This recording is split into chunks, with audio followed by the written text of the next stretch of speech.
could have been next to you. And my motions are perpetual. The 38 special, I turn your brains into vegetable. Headshots, only death for you. Sheesh, sheesh. Weight pusher, hump points, great hookers. Hard puncher, hot bars, great hookers. I tuck in the beat, great looker, straight cooker. Where you from? Brownsville, New York, nigga.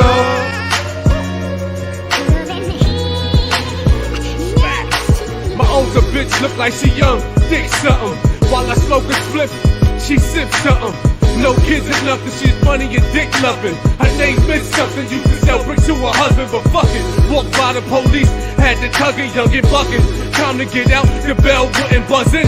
22 little rusted, but still be busting. Screaming and cussing, all you see was niggas leaning and ducking. Sheesh. What the fuck do we have here? Yikes. It's Curry Low, and we back, nigga. My young boy, 30s boy, and we strapped, nigga. What's crack? Let's go. Yeah, I ain't ready for this one. Hey, yo, Tuck. Fuck K.O. Tashi. Yo, man, work time. Lost the nation. Listen, it's the C to the R-I. Leave a nigga R-I. P, so I'm a G, so when I creep, nigga, on the hottest shit that y'all niggas seen since the sonar. A once in every 10-year average, just like the solar. Eclipse your boy, low-key focus on the next flip. And niggas wonder how I get bread. Take your pick, whether it's fucking with the bricks, so I'm switching up shifts. The way I switch up my bitch, that's how I switch up my kicks. But you can catch me in the Ville, nigga, putting in work, dipping from the D's. Niggas on my back like a shirt. A hot boy in the shit, but my name ain't Twerk. But you can catch me in New Jersey Dubs, selling that twerk for sure. This a no swag rap era. We should take it back, no snapback era. Do rag, fitted cap, backpack era. No mumble rap or this fake trap rap era. Listen, this a no swag rap era. We should take it back, no snapback era. Do rag, fitted cap, backpack era. No mumble rap or this fake trap rap era. Yo, hey yo, in the booth, right to the pin break, squeeze the 40, shoot to the pin break, lyrical exercise, rappers better get in shape, schooling you rappers for what my pen state, never been to war, you wasn't Call of Duty, only time you play with guns is playing Call of Duty, I'm the shit, you shit, they used to call you duty, you remind me of a Kim K pick, you all booty, roll a doobie, smoke so much weed, man, the weed man, call me the weed man, dispensaries for my weed plan, my independent ladies say they don't need a man, just a real nigga with a good sex game, long dick style, run down all you niggas like Tyrone, long clip style, pal, they done started with the wrong nigga now, choir singing when the casket lowered down. This a no swag rap era. We should take it back, no snapback era. Do rag, fitted cap, backpack era. No mumble rap or this fake trap rap era. Listen, this a no swag rap era. We should take it back, no snapback era. Do rag, fitted cap, backpack era. No mumble rap or this fake trap rap era. Yo, that's your shit, Lil. It's my fault.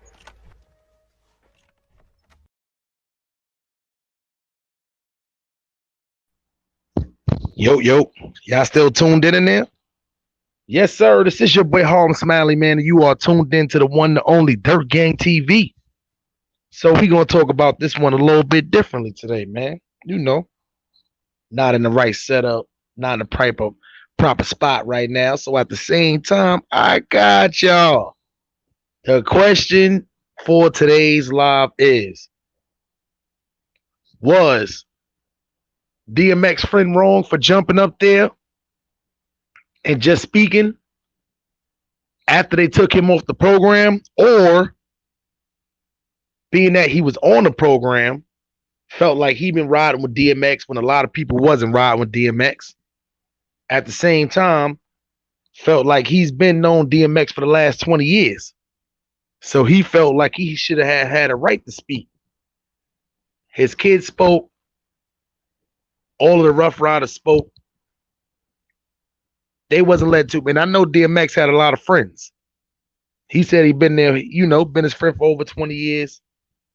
My question to y'all is, would y'all have let him talk and just, you know, let him got his shit off?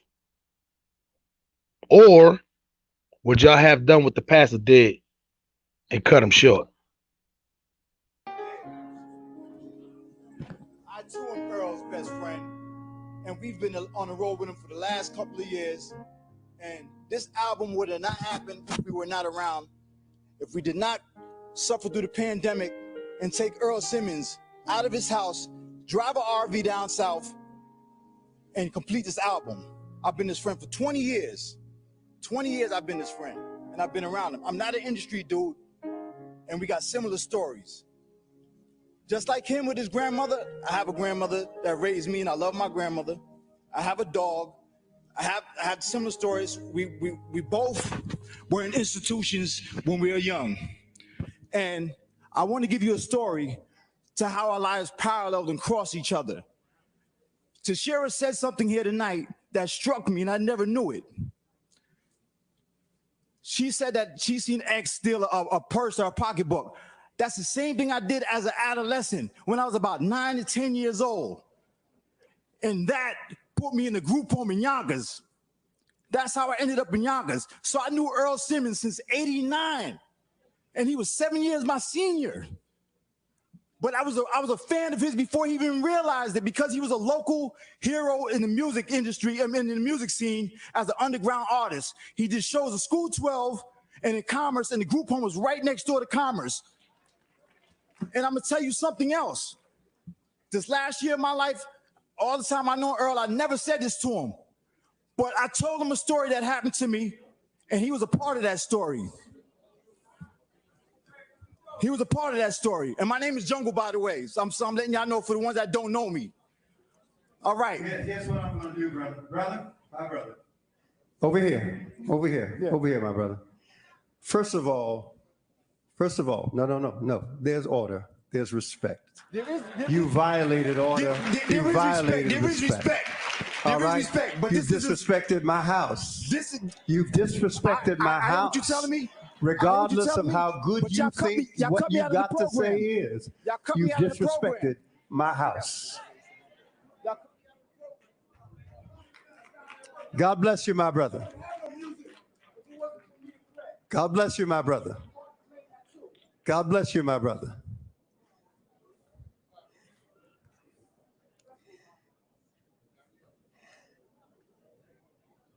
We're good. We're good. So I asked y'all the question, chat, and the people out there, should they have had let him talk? Because honestly, they let him talk for 1 minute, 55 seconds. In that 1 minute and 55 seconds, was he talking about nothing? Or was he talking about something? This is the question we got to ask ourselves. Okay, let me jump into it, right? Let's start with the whole ordeal to where they kicked Drag On out of there. They asked him for his wristband like 3 or 4 times. It was a lot of people that was there that was having problems. Security was tight. So I didn't even know how they even get to the point to where they even let him jump up there. Security was tight when they was at the Barclays. Security was tight when they was at the actual funeral. Security was tight everywhere. How did he get up there? Nobody knows. Second, 1 minute and 55 seconds. I felt like if he'd have took that time and started talking about something worthwhile, I felt like they probably would have let him finish, or he should have made it short and sweet. I felt like the dude that was up there, he was up there for 2 reasons. He wasn't trying to make the other dude I'm talking about, the Spanish dude that was up there with his hand behind his back. He wasn't trying to make a big commotion of it. He was almost there to where, all right, if we got to escort this dude, I'm going to escort him out, make sure he do what he got to do. But at the same time, what I'm going to do is, too, it looked like he was consoling him for a second until that dude with the white who jumped up on the stage, Jungle, backed off from him. So at that time, that's when I felt like the hostility grew a little bit. But my thing is, right, should they have kept letting him talk, or did they stop him when they need to stop him? So the reason why I asked that question is because he was talking a whole lot about nothing. He's bringing up, situations and stuff as far as they passed. But notice when he got to that part to where he was talking about he was on a road with them and all that, excuse me, when he was on the road with them and all that, that's when somebody screams from the crowd, and then that's when the pastor pretty much cuts him off. I don't want y'all to miss that. We're going to break this down a couple of times, man, so we're going to play it again. I too am Earl's best friend, and we've been on the road with him for the last couple of years, and this album would have not happened if we were not around, if we did not suffer through the pandemic and take Earl Simmons out of his house, drive an RV down south, and complete this album. I've been his friend for 20 years. 20 years I've been his friend, and I've been around. All right, so notice right then and there, he got right into it. When he was right there, niggas was with him as far as, all right, cool, you've been here for this long, you've been riding with him for this long, you broke it down. But notice at that point, that's when he stepped away from the dude. This is where, they kind of stopped. If he would have kept going down that road and not stepped away from the dude, the step away was very notable. It was very notable. The step away was very notable. Had he not did that, I felt like this wouldn't have went that way. That's why I need y'all to play details. I had a lot of funerals I've been to before, family, non-family members. You get stuff like this happen all the time. It's just crazy that this was televised and this was on such a big, such a big deal, man. This is DMX we talking about, man. Let's get back into it. I too am Earl's best friend, and we've been on the road with him for the last couple of years, and this album would have not happened if we were not around, if we did not suffer through the pandemic and take Earl Simmons out of his house, drive an RV down south, and complete this album. I've been his friend for 20 years. 20 years I've been his friend, and I've been around him. I'm not an industry dude, and we got similar stories. Just like him with his grandmother, I have a grandmother that raised me, and I love my grandmother. I have a dog. I have similar stories. We both were in institutions when we were young. And I want to give you a story to how our lives paralleled and cross each other. Tashira said something here tonight that struck me, and I never knew it. She said that she seen X steal a purse or a pocketbook. That's the same thing I did as an adolescent when I was about 9 to 10 years old. And that put me in the group home in Yonkers. That's how I ended up in Yonkers. So I knew Earl Simmons since '89, and he was 7 years my senior. But I was a fan of his before he even realized it, because he was a local hero in the music industry, in the music scene as an underground artist. He did shows at School 12 and in Commerce, and the group home was right next door to Commerce. And I'm gonna tell you something else. This last year of my life, all the time I know Earl, I never said this to him, but I told him a story that happened to me, and he was a part of that story. He was a part of that story. And my name is Jungle, by the way. So I'm letting y'all know for the ones that don't know me. All right. Here's what I'm gonna do, brother. My brother. Over here, yeah. Over here, my brother. First of all, no. There's order. There's respect. You violated order. You violated respect. All right. But you disrespected my house. You've disrespected my house. What you telling me? Regardless of how good you think what you got to say is, you disrespected my house. God bless you, my brother. God bless you, my brother. God bless you, my brother.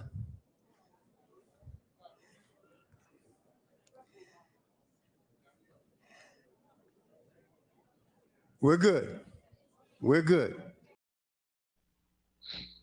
I want to say something too. Listen, man, people been jacking my video. As you can tell, I make my own edits. So when you see people and he's standing on the platform and it cuts for when he's standing up there, then it cuts to when he's walking off, and then it cuts and starts zooming back on his face. Whenever y'all see people put videos up like that, that's my footage. But it's all good though. I'm glad to see people using my footage. As long as they give me props for it, it's all good. At the same time, my brother, no. There will be order. There will be respect. My brother. He sounded just like the minister on Belly, son. My brother. Yo, I ain't gonna lie. I felt like had he was just, this nigga started talking about, oh, I got a dog too. I love my grandmother too. I was in the group home too. I remember when what's the name told the story about X stealing a purse, and I stole a purse too. I mean, I know where he was going with that one, but at the same time, you up there, you unwelcome. They took you off the program, not probably for the fact that they wanted to take you off the program. They might just had a little time slot issue as far as how long the program was going. A lot of people talked up there. They might have cut the program short. It happens all the time at funerals. Waits, it happens all the time. Sometimes, it's running a little too long. Somebody got to get cut out. He was the person who got cut out. So at the same time, I felt like with him knowing that, he should have went up there, made it short and sweet. Hey, what's good, everybody? I'm Jungle. I know I wasn't supposed to be up here, but I just want to tell y'all a quick story. When X was down and out, me, him, and such got together, and we took him down in the RV down south to make that last album. This is something I would cherish forever. We got a lot of similar backgrounds together, man. I love DMX forever. X is up. He'd have did that, got out of there. What? We would have been had nothing to really talk about right now. He wouldn't even got to the fact that where he was like, hold on, my brother, up here, my brother. No. There will be order. There will be respect. You disrespected my house. No matter how good or important you think what you got to say is, you disrespected my house. Bastard, wasn't you crazy? He done with that old Belly shit. My brother. That shit is, I was dying in stitches. That was the thing. You can't go up there and talk about a whole lot of nothing. If you know you just jumped up on there, cameras is rolling.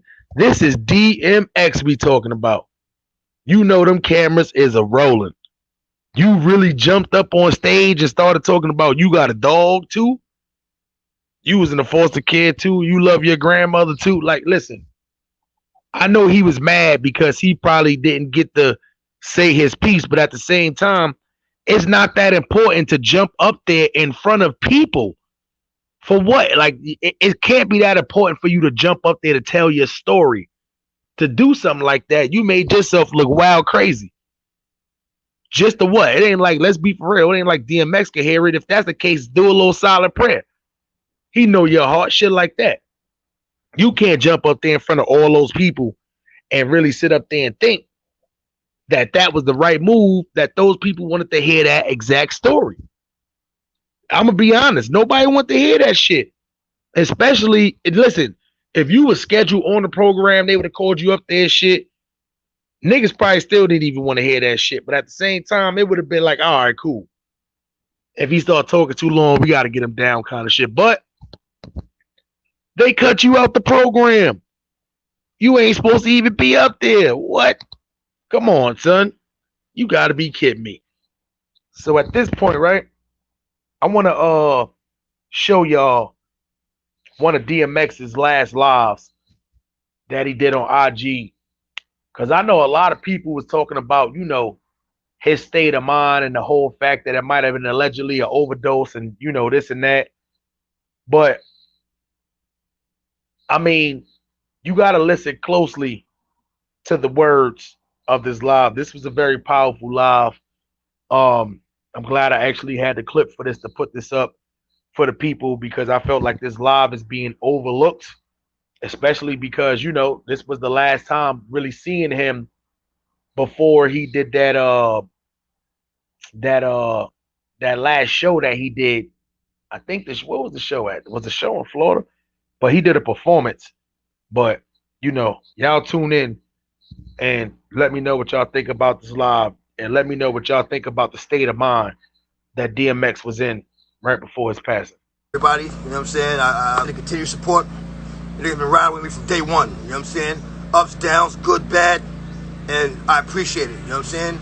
Anybody that I come across, anybody I cross paths with, I know. You know what I'm saying? When I see you, I show the same love you give me. You know what I'm saying? So I do appreciate it. You know what I'm saying?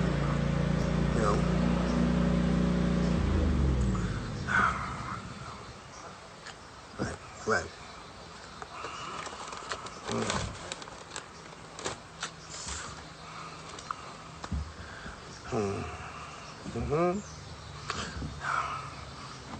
A lot of people are like, yo, why don't you get on and say a prayer? Get on and say a prayer. Get on and say a prayer.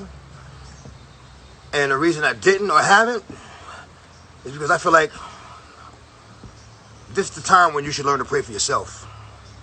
You know what I'm saying? God has given you time away from the distractions. You got a bee on your shoe. Away from the distractions, like that one. Away from the everyday hustle, things that we came to think were important. We're finding out haven't been that important at all. Haven't been that important at all. And starting to realize that it's really important. Is having our loved ones around us, having our loved ones with us, close counters, just getting back to who we are, who we're supposed to be. The word says peace, be still. That's the word. Peace, be still. That's in the Bible. Those are not my words. That's in the Bible. You know what I'm saying? And we've gotten that. He forced us into it, But, that's what's going to happen. That's what's going to happen, listen. God's going to make you listen. Believe that. He's going to sit you down. He will sit you down. And that's just what it is. This is what it is.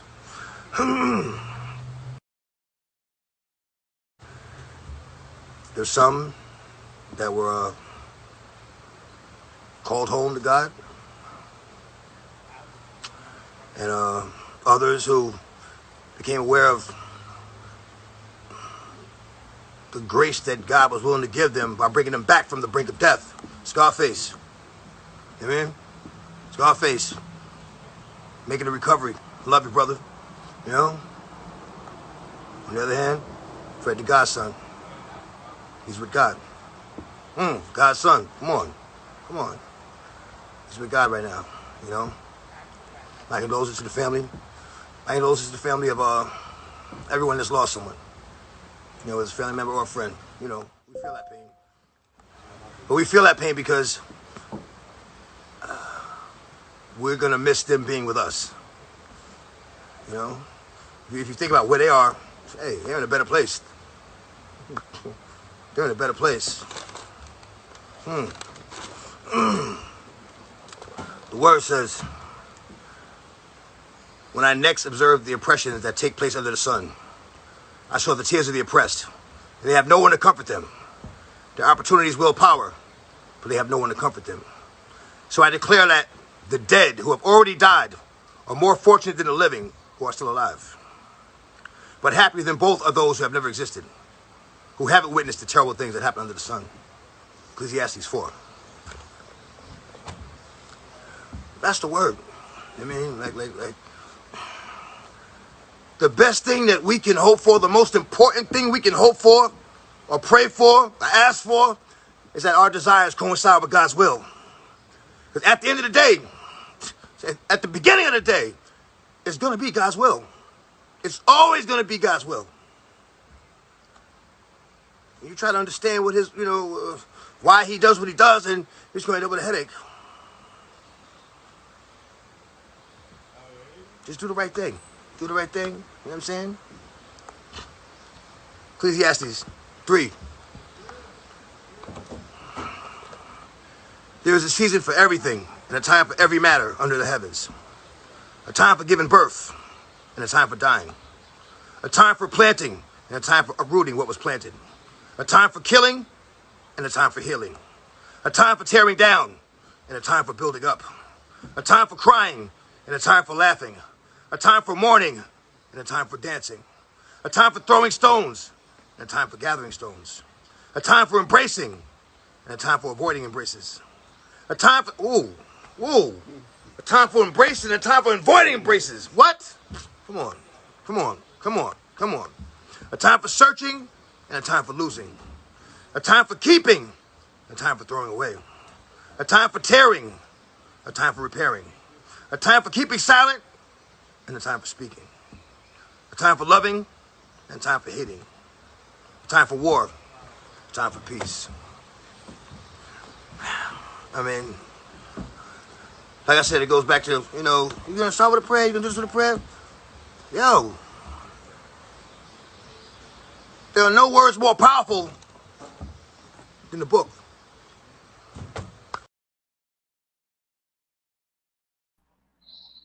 Yeah. DMX seemed pretty clear-headed to me. I'm gonna be honest. Everybody try to make, there's no way that was just a week and a half, maybe 2 weeks tops before his actual passing. He was in that mind state and then went from that. That's why, listen, y'all know me. I'm never one of them people who believe in conspiracy theorists and all that shit like that. But at the same time, I can't believe that somebody's up there quoting Bible scriptures, whether he was, listen, I know a lot of people who do drugs and go to church, and that's different. To get to the fact to where you possibly overdose off of drugs, that's depression. That's, you know, when you're going through a rough time in your life. DMX was on the horizon. He was on a come up. DMX was the versus battle. People was booking him with more shows. You heard the people who spoke. They said in these last 2 years, he was the most happiest he's ever been. I just can't believe that he would go from being at a happy form, because let's be for real. DMX has admittedly had drug problems. He's admittedly been in and out of rehabs, but in these last 2 years, whether he was still doing drugs or not, it didn't show him of being a depressed drug addict, if that makes sense. A lot of people who OD, they OD because they was going through something specific that was rough at that particular time. So they end up doing more drugs than they typically done. Him, he was dropping, you know, putting together albums, shows. I mean, everything was back on the horizon right now. How many rappers you seeing right now are resurrecting themselves? Nas, Busta Rhymes. It's a lot of old rappers that was resurrecting themselves. So think about if it was a crazy DMX album that ended up coming out. People was going to buy that regardless of the fact. You see what I'm saying? So whether it was going to be good or not, you know, to be determined. I don't hope is people still end up, you know, putting together an album, whatever like that, and dropping something. But at the same time, I don't see nobody that was in that mindset just saying, okay, well, now I'm just, you know, I don't know. You get people sometimes, they get a lot of money, they take more drugs than usual, different story. But when you talk about the overdose factor to when it's leading to a heart attack, normally that's, you know, that be depression stuff. That's why people, when they drink themselves and get alcohol, when they drink a lot, they get alcohol poisoning. That's usually stuff through depression. So I don't know, man. I'm gonna drop that link though, because I definitely don't want y'all to just sit here and just have my opinion on it. So it don't matter who you are, content creator, non-content creator. Long as you show face before you pop up here on this platform, or I know who you are, you definitely welcome to come up here and give your insight on the whole situation. So until we do, we're just gonna take a little brief intermission real quick. Dirt Gang Productions. Yo, Harlem Smiley, it's about that time. We want to see a movie. Work time. As y'all can tell, I synced up already. Time for y'all to sync up, man. Yo, y'all still tuned in it? This is your boy Harlem Smiley, man, and you are tuned in to the one and only Dirt Gang TV. So we got a special guest in here today.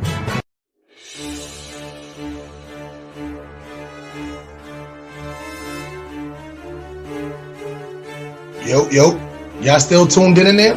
Needs audio right, man. The helping divisions, which we like to call that over here. Many times, does the Lord really use you to help other people get out of certain situations? Yeah. This is your boy Harlem Smiley. You are tuned in to the one and only Dirt Gang TV, and as usual, it don't matter what y'all smoking on. There's a couple of things we got flowing, man, but right now I'm gonna play this Perfectly Flawed. You wanna start out with that one? So it was cool though. It was a cool experience. It was just too far. Like it just That shit's hard. I'm just a Brooklyn Crip from a Harlem set. Show some respect, and not cuz put in a check. Yeah, man, like I'm a whole different. I'm one of those. Yeah, man. Whether it's an indica, a sativa, a hybrid, that Reggie Miller, the Reginald Jennings, the helping the. We gonna get all 3 tracks off you send me, but you wanna start off with that one? You know we don't smoke that shit over. Please, y'all gonna burn y'all throat. The man ain't even been out of jail, but we gonna get into. It's coming for today, so I felt like today it was only right that we started out with a little battle rap talk, man. Cause I know y'all done seen it, man. The Road to the All podcast. Why he getting so deep? But we will see. And I still see y'all in there. Monday morning, get up. You can't get this money when you in there sleep on the couch. Let's go, man. Dirt Gang TV, the one and only, man. Let's get that. You want me to start out with the call them out? Yeah, I think call them out would be cool. Yeah, call them out. Start out with. Yeah. Gotta take out the weapons, the job opportunities a little bit more. Yeah, that's facts. You know what it is. Before we get into it, I gotta tell these girls too, man. This is a girl I work with too. She all her boyfriends keep breaking up with her because she's too aggressive.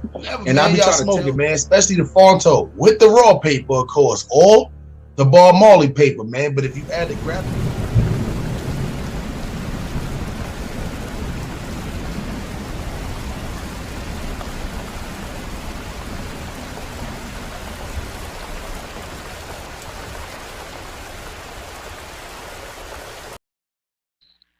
So what if I told y'all that this guy Jungle, I wouldn't call it 50-50, but what if I told y'all he was getting mixed impressions on the internet right now? Salute to everybody on Twitch, man, and salute to everybody on Facebook, man. I see y'all also. Salute to everybody on YouTube. Y'all know how that go, Wrench Gang up. What if I told y'all that it's people on the internet, and y'all can go on my comments from the video that I had posted a couple of days ago, just showing him crashing the funeral. But it's a lot of people that's like, yeah, you a dumbass. That's DMX. Like, why would you even do that to the funeral? If you wasn't on the program, then you wasn't on the program. Or even if you was on a program and they took you off the program, why would you do some shit like that? But then there's other people that's also thinking at the same time, like, damn, the pastor was greasy. He should have just let him talk, because a lot of people felt like the subject matter that he was getting into, he was about to start, talking some shit.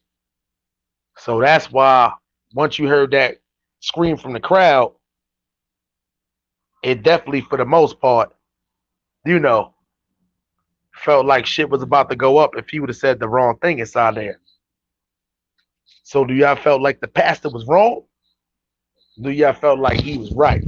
Because I'm getting a lot of mixed signals inside the whole ordeal. Fonz Poe, what's the word, son? Poe, you muted. Poe, you muted.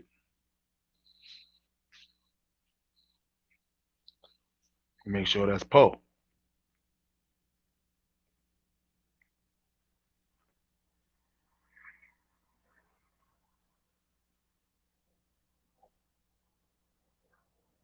Poe, can you hear me? Hold up, my bad. Hold. I thought you about to be one of them porn bar motherfuckers. But yeah, he's getting a lot of mixed signals on this internet. There's a lot of people felt like the pastor was going out of control, and he should have just let that man talk. But at the same time, a lot of people felt like, they got his ass off right on time because he was starting to talk some crazy slick shit. They was gonna get that nigga. Y'all make sure y'all subscribe to the channel. Yo, what's good, Poe? So what's your insight on this? I can't call it. That's what's up. So what's your insight on this ordeal? Do you feel like the pastor should have let him go ahead and talk his shit? Or do you feel like he was a complete dumbass for even jumping up there after they took him off the program? I mean, I say both, but I think the pastor was more wrong. Like the fake Farrakhan was wild, and like, I mean, he ain't wild, but he was being disrespectful too with all the God bless you, brother. Like, come on, bro, you trying to antagonize him after you already been destroyed his dream of telling his life story. Wait, all right. So when you say both, you felt like he was wrong for jumping up there, but you also felt like the pastor. Yeah, but I feel like the pastor was more wrong, but homie was wrong too. Like if they tell you like, yo, you ain't got time, fit you in the schedule. Hold up. So you feel like you could have did that on your own accord. Like fuck it, I'm gonna have my own celebration for him. Yeah. So you feel like the pastor hit him with the my brother. You felt like he was wrong for hitting him with the my brother? Yeah. Niggas, you got the fucking range, nigga. Think he should have let him rock out. Hold on. That shit loud. You at the range? Like a forklift. Dude, hit something. I was about to say, hit something with a forklift. God damn. Yeah, I ain't gonna lie. He hit him with the my brother. I mean,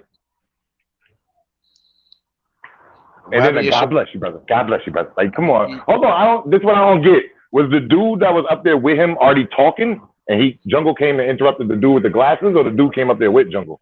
No, so what happened was, right, they was in the middle of setting shit up for the next person to come up. And he came from out of nowhere and jumped up on the front of the stage. Okay. When he jumped up there, the other dude behind him came behind him. You see what I'm saying? But when he came behind him, he came up there on some like reconciliation shit. That's why I say the other dude with the glasses, he really like, kind of saved face or whatever like that. See what I'm saying? So hold on. I don't know who this is. Hold on. Because I don't know who you is. Let me get my shit. You know what I'm saying? I should be going block the screen. That's a fact.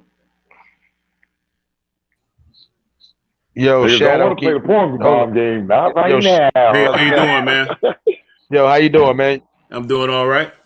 All right, perfect. You sound like a regular nigga. You got what's your insight on this whole ordeal, man? Do you feel like the pastor was wrong, or do you feel like this was more or less the guy Jungle's fault?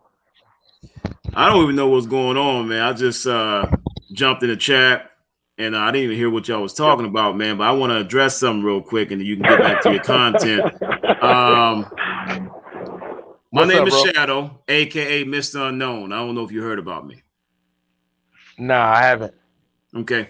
Well, they got some racist white boys on the other side of the sector, right? And they got Brian Hurl from the UK. They have Tommy Capguns. He's in the US. They're trying to form an alliance against African-American black people and Latino people. You know what I mean? And they're coming after me because I'm trying to expose them. Brother. What does that have to do? What does that have to do with anything? Why are you over there? Why are you even going over there? If you're not over there, they ain't got nobody to bother, right? I used to rock with them. in their sector. But I have my own show now. To their sector and and then they turn prejudice. Yeah, and they after me and my crew right now, calling us niggers. Oh, so yeah, exactly. Hold up, I ain't trying to laugh. All right. Go ahead. Let me hear a little bit more about this. Yo, chat. Don't worry, we're gonna get back to regularly scheduled programming, but I need to hear this. That's not important to you. So y'all Latino, right? Yo, listen. No. Check it out. So are you Latino like I am? Yo, listen. I am African American. Okay, you African American. So what's so fucking funny about white boys saying the fucking N-word? What's so funny about that? Hold up. First off, take that fucking bass out. I ain't gonna take shit out my mouth. You the funny one. Ass nigga. You one of the ones that come up here, man. What the fuck you are? A sellout ass coon that sucked the white man dick 24/7. White boy called me a nigger. He called me a coon. How some people used to run with prejudice. You sitting there laughing because I'm trying to tell you what's up. Now I see why they go. Now I see why they talk to you like that. You stuck the white man. And you talked a lot of gay shit. What's your channel, man? What's your channel? What's your channel? What's your channel? So I can make a movie out your big ass. That's your mama. Yeah. What's your channel? Unknown. Come on, man. These, man. His name is unknown. I already knew where I was going. Not me too. You see, the white boys are calling me back up there. Like, yo, go on Xbox. You're here 30 times a day. For once in life, me and Fonz Poe agreed. That was Reverend Asshole. He could have let that man speak. That shit crazy. That's so Sheree, you think he should have let the dude listen, even after the whole way he got up there, you really think he should have let the guy speak? I feel like it's not what people do sometimes, but what your reaction is that make a situation worse. So if he would have let it fly and then wrapped it up, nobody would have ever known the drama that happened behind the scenes. Why they took him off the thing anyway? Why they took him off well, that's unknown. But you know, you tell from his speech, Black Rob. That nigga was. Nah, sometimes you run out of time. That shit just happened at my uncle's funeral. It was like 10 of us that was supposed to speak, but only 3 of us got to speak because we ran way past the time. Niggas got there late and shit. Like we already ran 2 hours past the time. Huh? That's the main factor. The priest was on a time schedule. Oh, I gotta get paid for this, and then I gotta go over here get paid. Then we got, you know what I mean? So he's like, I don't hear nothing about what you gotta say about your friend. I'm on a time schedule. Like that's how it came across. Like, get the fuck out of here. Yeah, that's crazy. I was King Daniel salute my feet. Yelled that shit through the whole funeral. Nah, they would have beat that nigga up. They would have beat that nigga up inside of the what's the name. So Eggy Egg, man, what's your input on the whole situation, man? Do you feel like the pastor was wrong for kicking him off of there, or do you felt like this was something that was justified and his ass should have got kicked? That pastor. I respect this gangster, man. In my opinion, my brother. So my name is Empress Janet, and I am old school. Where did this come from? And again, we got called niggers, and you got the. Yo, this is not the conscious community. Y'all bugging. What the fuck? Where's all these weirdo niggas Hold on, y'all. Hold on, Eggy Egg. I know you be around the YouTube block. Where's all these weirdo niggas coming from? Yo, where these weirdo niggas coming from? I was about to hit the link, but I was interested in what he was saying. I was like, at least if you're gonna troll, at least be in a narrative, you know? Man, yo, I seen a lady come up here, so I'm like, all right, let me let her up, cause she was light skinned or whatever like that. She saw a kid, let me let her up. Yo, what is wrong with these people? Man, I don't give a fuck. You a nigga. That's it. Yo, I don't get sub it. to the channel though. Y'all sub to the channel though. They must have never played Xbox. How she gonna call us? How she gonna call us in the back? Call us cool niggers in the back, and then go. Yo, what is wrong with these people? Cool niggers. Anyway, Anyway, so the white boys. So Eggy Egg, if you was the pastor, you would have did the same thing. You would have hit him with the my brother. I think he saved dude, cause you could tell he was going to a drawn out story. Well, it was like 5-6 hours. You know, niggas hungry as hell. Niggas done hollered at the side chick. It's time to get up out of there. You know. That's crazy. Let me play this video. Let me play this video one more time for the people who just came in. Yo, man, you conscious weirdo motherfuckers, wherever y'all came from, you niggas get the fuck back out of here. Go back to the spaceship, to the motherland, whatever the fuck y'all came from. Go back the fuck over there. Baby bubble. God damn, them niggas is the guy. Where them weirdo niggas came from? Mothership, baby bubble. Shit, that's the mothership about to leave y'all niggas. Y'all niggas better hurry up. What did they think we were gonna do? What did he? But Smiley, what they wanted us to do? Be like, come on, everybody, go to that chat. Like, we're gonna fight against the white boys. Let's go find them white people. Like, what the fuck you want us to do? Dumbass niggas. They from Russia or some shit. Let's go to Russia and find. That was a light skinned lady, man. I don't get it. Shit. That's it. She look mixed like a motherfucker, my nigga. Not like what? Like nigga, what you mean? It be these mixed kids that always want to be the most black. Harlem Smiley. No, you did not. No, you did not. Listen, don't talk about the mixed kids. Listen, it be the mixed kids that always be talking about the mixed kids. That's a fact. Am I not? You know I'm a mixed kid too, motherfucker. You see what I'm saying? But at the same time, them conscious them niggas gotta listen, man. I know.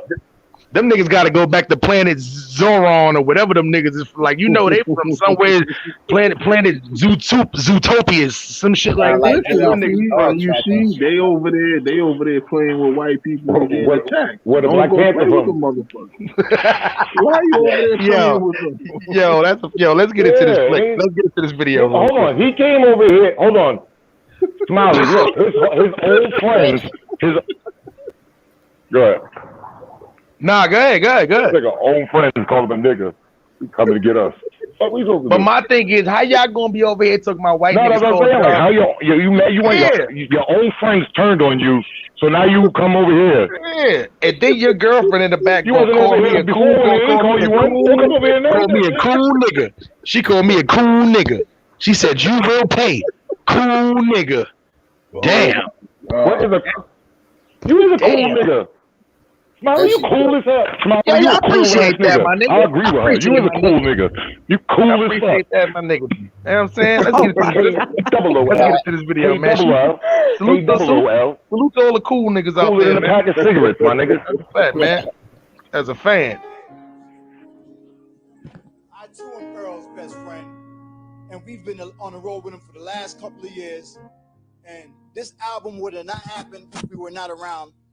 If we did not suffer through the pandemic and take Earl Simmons out of his house, drive an RV down south, and complete this album. I've been his friend for 20 years. 20 years I've been his friend, and I've been around him. I'm not an industry dude, and we got similar stories.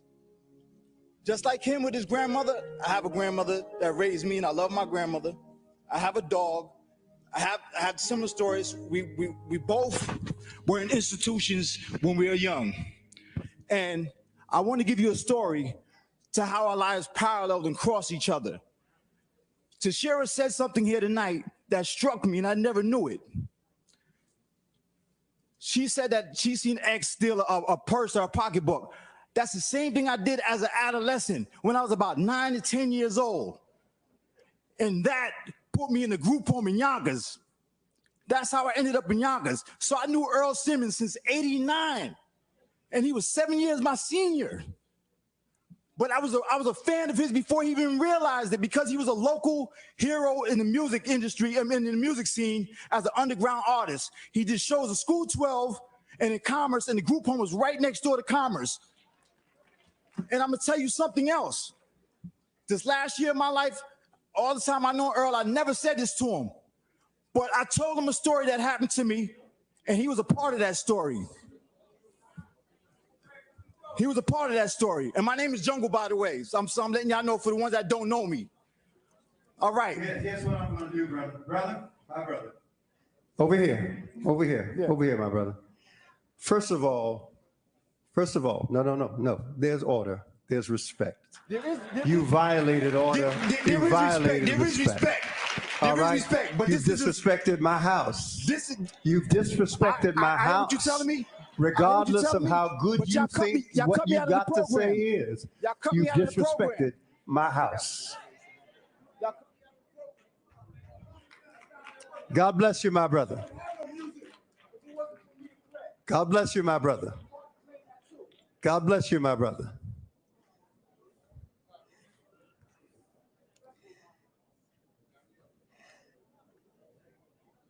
We're good. We're good. My brother, King Daniel. How do you feel about that? How do you feel about that, man? Do you feel like the pastor was keeping the G'd up? He had to do to restore order in there? Or do you feel like he should have just let that man keep talking? I mean, I'm gonna say like Foreign folks say, yeah, man. I feel like I'm gonna respect the pastor gangster, you know. But at the same time, and I think Johnny should have, speak his mind like he wanted. But if his name went on the program, he should have respect that shit, like accept that as a man. Real shit. That's a fact, man. So Miss 702, you really didn't agree what the pastor did. What didn't you agree with what the pastor did? Because if he would have never reacted like that, then we would have never known. The fact that he was on, to me, such an ego trip that this is his church. It wasn't your church. It was the Barclays Center.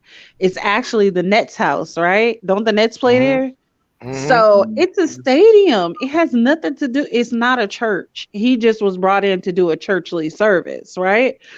But the thing is like he should have never stopped the funeral for that. To me, it was like you forgot your place. There are cameras rolling. There are fans here. There are loved ones. Let the man say his piece, wrap it up, and move on. Haven't you had situations that, like you said, your family funerals where someone did some weird stuff or some bogus stuff or did extra, and you just had to wrap it up and keep moving? You know what I'm saying? But my thing is, you don't feel like that conversation would have went way longer than anticipated because you heard people in the crowd start to tell him to hurry up, move along. That's what the screaming was right before he said, "Oh, my name is Jungle." That's what they screamed. They screamed, "Yo, hurry up!" But imagine he said a couple of more words and then cut the mic. They could have cut the mic after, and cut the cameras, cut everything. They didn't have to have the moment of confrontation right then. I really think people be putting too much on pastors, and I'm a Christian, right? My thing is like, a pastor is not God. If you're a follower of Christ, you should be patient. You should have compassion. This was a dude who really was with him in his real life every day for like the last 20 years, he said, right? So they didn't have an industry relationship. They had a real relationship. God just got caught up in the moment and wanted to express himself. To us, he DMX, but to him, he might just be Earl. To us, it was a major entertaining funeral. To him, that was his homeboy. You know what I'm saying? No, that's a fact. Black Rock, same question. Maybe he was just so caught up in the moment. That was the first thing that popped in his head. Because he not no public speaker like that. He just jumped on the stage, and he was probably so caught up and emotional that purse snatching story was the first shit that came in his head. Yeah, because everybody before you go up there, you got a game plan of what you're gonna say before you go up there and speak, but that never really comes out the way you planned it in your head or practice it multiple times, because you could tell he was definitely up there trying to get his shit together. But my thing is, what if the talks would have went A, too long, B, in the wrong direction? Because when you around somebody from that long, shit come out. What if I told y'all that, and I don't know how true this is, because this is now, newly being brought to my attention. But what if I tell y'all that it's people out there really saying that, this guy didn't even really know DMX for that long. Like they had a very brief stint. So would that change circumstances if that's what the case? Who said that though? Well, that's why I didn't even throw that in there as a factor. But I just want to ask y'all if that was the case, if that was the factor. Just say if he was up there capping, and he was somebody who just, knew DMX for the last couple of years. What if that was the case? Would that change factors about what he did?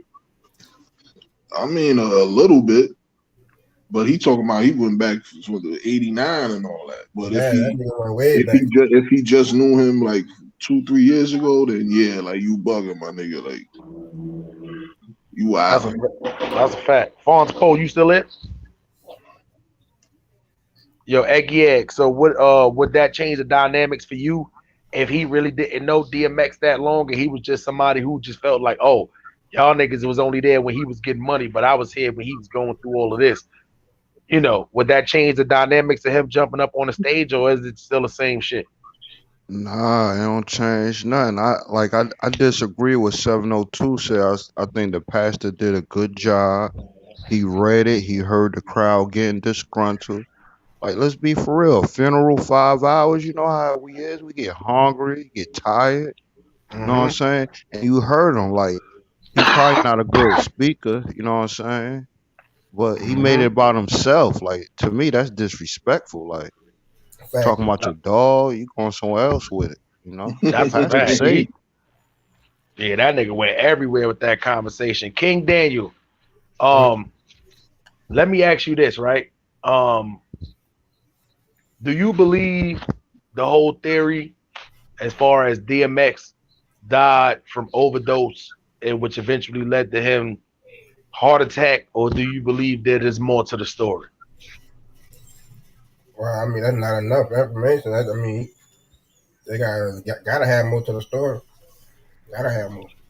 Well, as far as right now, no autopsy reports have came out. I checked, unless it was something I missed.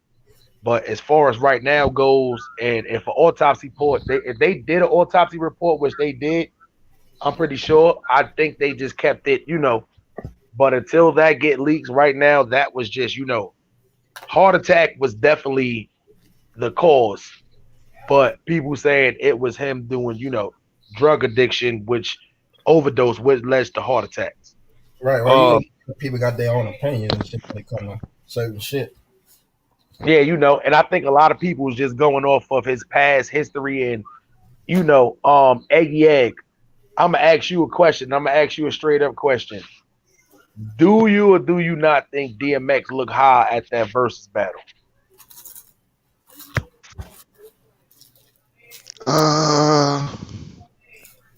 It's hard to say, man. He got a life. Well, we all saw he got a problem with addiction, so that's gonna stay with you. But it's hard to say. It's really hard to say. Because a lot of people were saying that, and I'm just pretty much going through a lot of the stuff that's being said as far as in reference to this. A lot of people saying there was a lot of breaks during the versus battles. A lot of people say you could look at him and tell. A lot of people say, you can he was forgetting the words to his song, stuff like that. But at the same time, I feel like, that really, I mean, he did look a little bit off at that particular time at the versus battle, but I wouldn't really say, like, even if he was high, that still didn't show me drug addiction. You see what I'm saying? When people overdose from having a drug addiction, normally overdose means one or two things, in my opinion. They either come up on a whole bunch of money and then they end up doing more drugs than they normally do, or they going through something, a very depressing time or state, or something happened in their life to where they run to the drug situation. Now, in this instance, DMX was in a happy point, especially, I could say his career wasn't resurrected, but it was definitely on the incline that it was in the last 10, 15 years. So I would definitely, without a doubt, say if there was a time as far as him being happy, this was the happiest he's been in the last 10 years. So that's why I don't go to that key point and just say, well, oh, this was just one of those things where, he was just fucking, he was just out here just depressed and high. Like, nah. But the bag is something that scares me because the bag was getting bigger. But then at the same hand, with so much good shit happening with him, reading scriptures and going to church and, you know, thinking, focusing more on the Lord, I just don't see how he would go that route to let this happen. Like, you see what I'm saying? So, you know, Fonz Poe, this whole little situation with DMX, do you felt like it is what it is? Like, you know, it could potentially have been just a heart attack, a drug overdose, or do you feel like, you know, this was just something I definitely believe. Yeah, I think they said it was.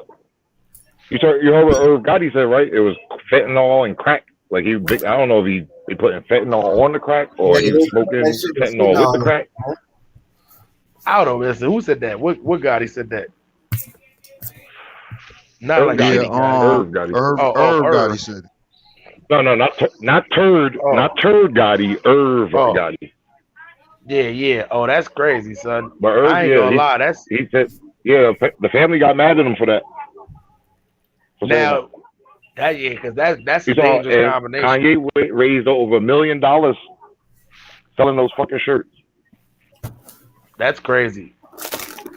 I wonder where that money going. That shit. Well, I mean, at this time, but you know, yeah. Because let's be for real. I'm sorry I even said that. I mean, Kanye's rich as hell. He ain't need that. I'm about to say, he ain't like he need that shit right now. I ain't watched the versus battle, so I don't even know. Nah, during the versus battle, I'm gonna be honest. There was definitely a lot of breaks, more breaks than usual. It wasn't weed breaks because Snoop was smoking on camera. There was a lot of breaks.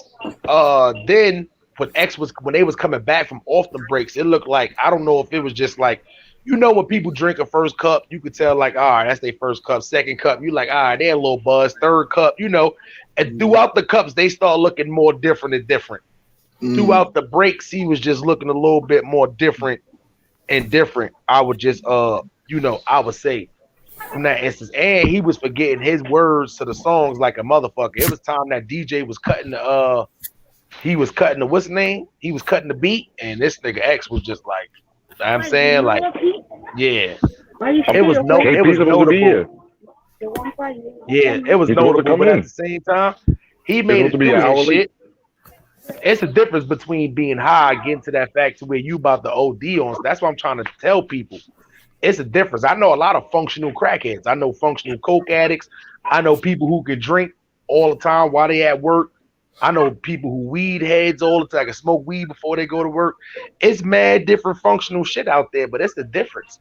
You see what I'm saying? I'm pretty sure if you a person who just drink on the weekends or some shit like that, you're not just gonna out of the blue just start fucking. If you drink a bottle a week, you ain't going to try to take down no whole 2 bottles in one day kind of shit. Like, nah.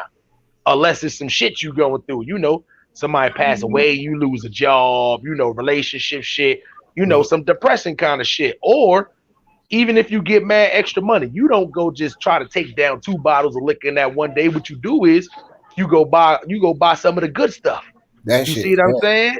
You know, when you get money. So that's what I'm saying. I just don't see it to where it's a factor to where he was like, oh shit, well, I got the bag.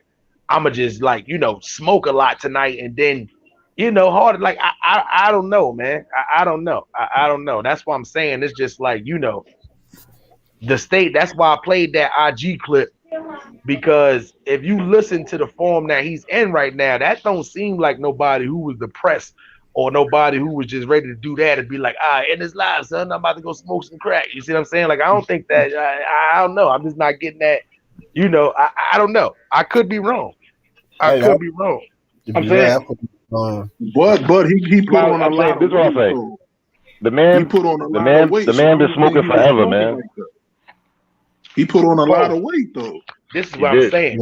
I got that been smoking crack. He looked Borzine fat though. Yo, keep it going, y'all. Keep it going. Yeah, like I seen he got big and shit. He got a little chunky and all that. So I figured he stopped smoking. All right, this one. Right. Shit, my brother was on that shit and on that shit, but it ain't look like it look like a Thorazine. You know when you're on Thorazine and gain weight? Mm-hmm. But that fentanyl, you know what's with it? Yeah, but you know what's crazy? He was just active. It looked like a healthy weight. But you know what's crazy was? It wasn't like he was just in wheelchair kind of shit. Like this nigga just did a show 2 weeks before that. You see what I'm saying? Like a show. It was a live. You know, his shows, his music is so high pitched, it's so impactful. Like you gotta have a lot of energy when you performing those songs or whatever like that. So my thing is, you go from back, like you back, baby. You performing like, you know what I'm saying? You got the whole crowd. Niggas wanna, niggas wanna, you know what I'm saying? You got niggas in there doing that shit again. You see what I'm saying? Word up, like you know yeah. What? Nah, man. That's why I don't buy it, my nigga. You don't just throw that away. You back. You don't just, you know what I'm saying? You don't just throw that away. Just so you think he wasn't getting high no more? Nah, if he was, I don't think that was the cause. Like he just got so high one day that he just smoked and got high. Anymore? No, let me be clear. If he was, I think he was just smoking, but he was smoking enough to where he was. Smiley, think about it. Think about it. He was consistent with it. He was functioning, I should say. I don't think he just smoked a whole lot. He had to be an everyday smoker. They don't smoke crack on Tuesday and be like, I ain't gonna smoke again until Friday. I don't think he smoked. I think that's what it was. I think his tolerance keep growing and growing because you're smoking every day. Then you got the hot bag with the fentanyl. I don't get it though. But I don't think he smoked every day. That they're not gonna get again. Like, I think he smoked when he was really stressed or some shit. I don't think he smoked every day like that. Hold up. Even if he did though, but let's just say hypothetically, we all know crackheads. That's a fact. That's a fact. So let's just say hypothetically he was smoking every day. This is what I'm saying. I know. Listen, man. I got family members that been smoking since the late '80s, and these niggas are still riding bikes right now, trying to find some shit to steal, so they can go smoke some shit. You see what I'm saying? Like right now, still to this day, these niggas in their 50s, probably in their 60s almost, riding around looking to go steal some shit right now to go smoke some crack. You see what I'm saying? But listen, you know. Not saying crack hasn't killed people. Crack killed a lot of people, but at the same time, when you are that old and you've been smoking for that long, you know exactly how much crack you need. If it ain't listen, this is what crack. This is how people from crack die. They get cancer and then they die. They know for a little while they got cancer. This wasn't no just sudden shit like this. Nah, that's what I'm saying. I don't never heard of no crackhead. Regular crackhead who been smoking for mad long, just smoked too much crack one day, overdose to have a heart. Like, nah, my nigga, not at all my days of crackheadism. Regular. We talking about a millionaire crackhead. Have you ever known a millionaire crackhead? Hold up. Yeah, Bobby Brown and Whitney Houston. What the fuck? They niggas ain't smoking. I'm not calling that a crackhead recipes, but I'm saying a man that get high.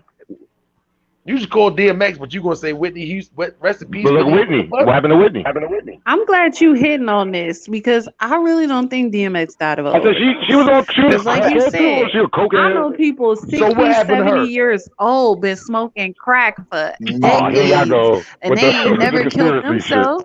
They ain't never killed themselves. You know what I'm saying? I know like 60-year-olds I know that are super crackheads that died recently of everything but crack. I don't even think crackheads don't even die. My nigga, like I'm telling you, only cancer. That's what I'm saying. What? I never the only thing kills die. I'm siding with Poe saying. I think it was that.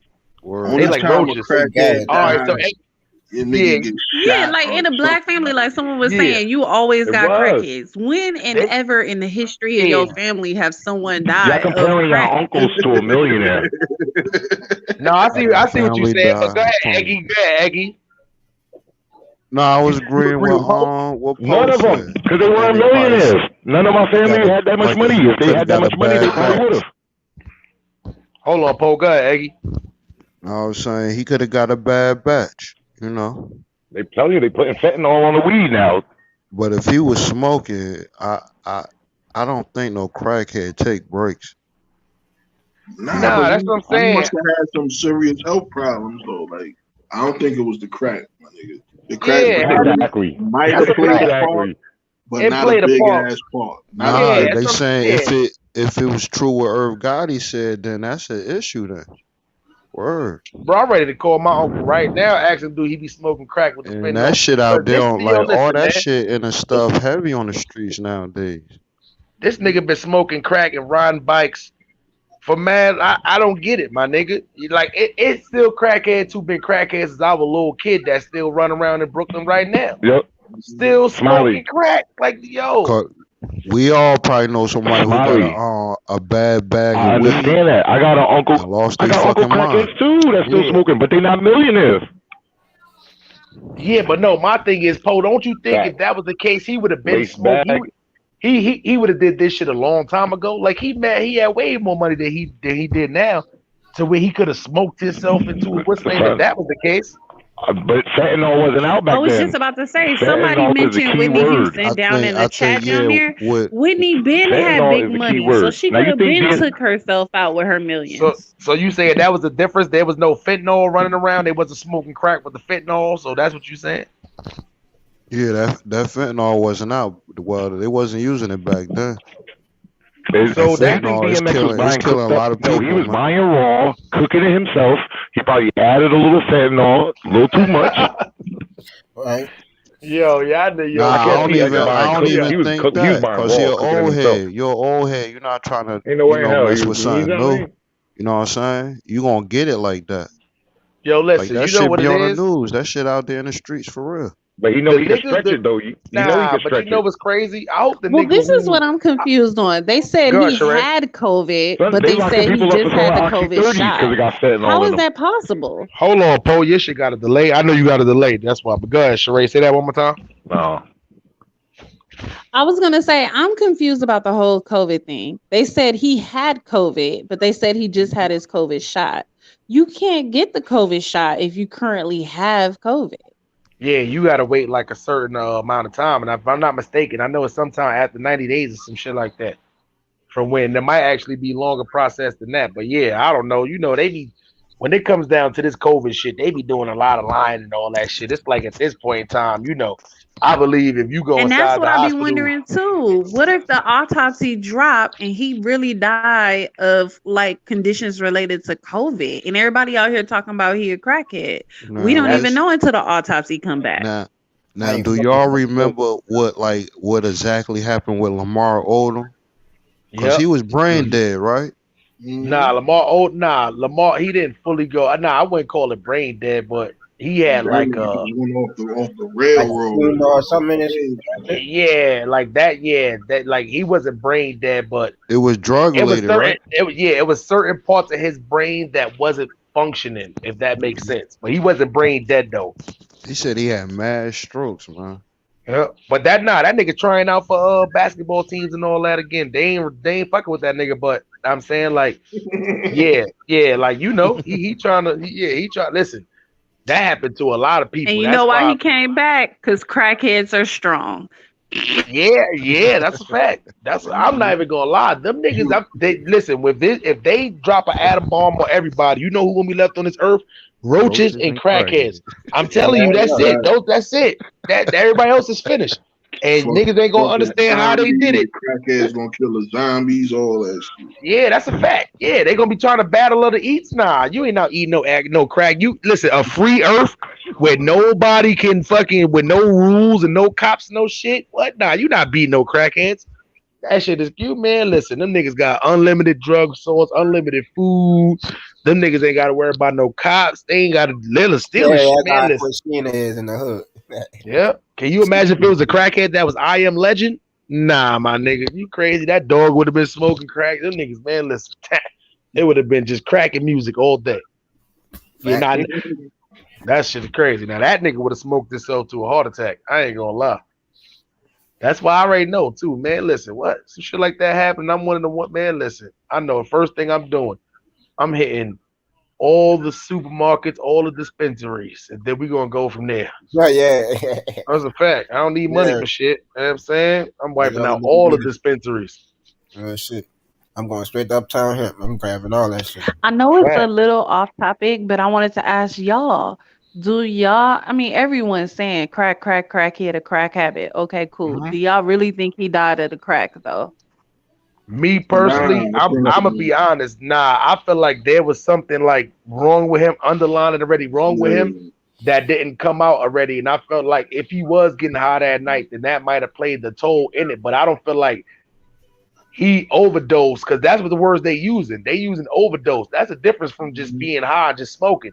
So I don't feel like he overdosed, which led to him a heart attack, which led to him dying. I don't feel like that was the Nigga occurrence. old too, so you gotta expect problems coming from this shit.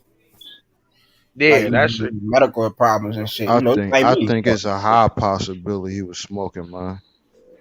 So you think Yeah, no, not the smoking part, but the overdose part. Do you feel like it was a high probability that he overdosed and then that led to a heart attack? Because not just smoking. I think it could have been, man. Nah, I think Just he from just the had a health aspect of problem. the it being laced, because that's what's going on out there today, for real. No, that's a fact. They shit. If they fucking up, if they putting baking powder on weed, why wouldn't they fucking be lacing niggas crack? I remember back in the day with the Reggies, they used to spray that shit with roach spray to make that shit more make that shit hit more. Mm-hmm. This ain't nothing new. Yeah. This ain't nothing new. And it's like of course you don't find that out till later in life after Reggie's is gone and you stop smoking that shit, and then you start thinking back like, damn. And X You know don't what I mean? seem like that dude who be like, yo, here, go get the money, you will get it. You test it. X seem like a raw nigga. Yo, man, I'm about to go out here to the block.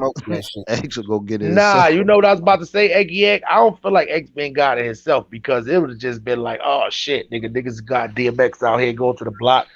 But the nigga who not was like that, going to but get that shit for DMX, he know them who niggas, he dealing with. Yeah, he probably had You understand what I'm saying? Like, no. Them niggas is whoever was going to get that shit for DMX, and the nigga who was actually selling it to him. Y'all niggas is some greasy motherfuckers knowing that it's a chance. well, if that's the case, it's gonna come out, I believe. Yeah, something like that'll come out. Well, I know what ain't gonna come out as a person who was dealing it to him, unless they dumbass Whitney Houston's like what happened with Whitney Houston dealer. They paid him so much money to where he was like, fuck it, I could just stop selling crack or cocaine, which he said, but we all know that probably didn't stop. They probably locked his ass, yeah.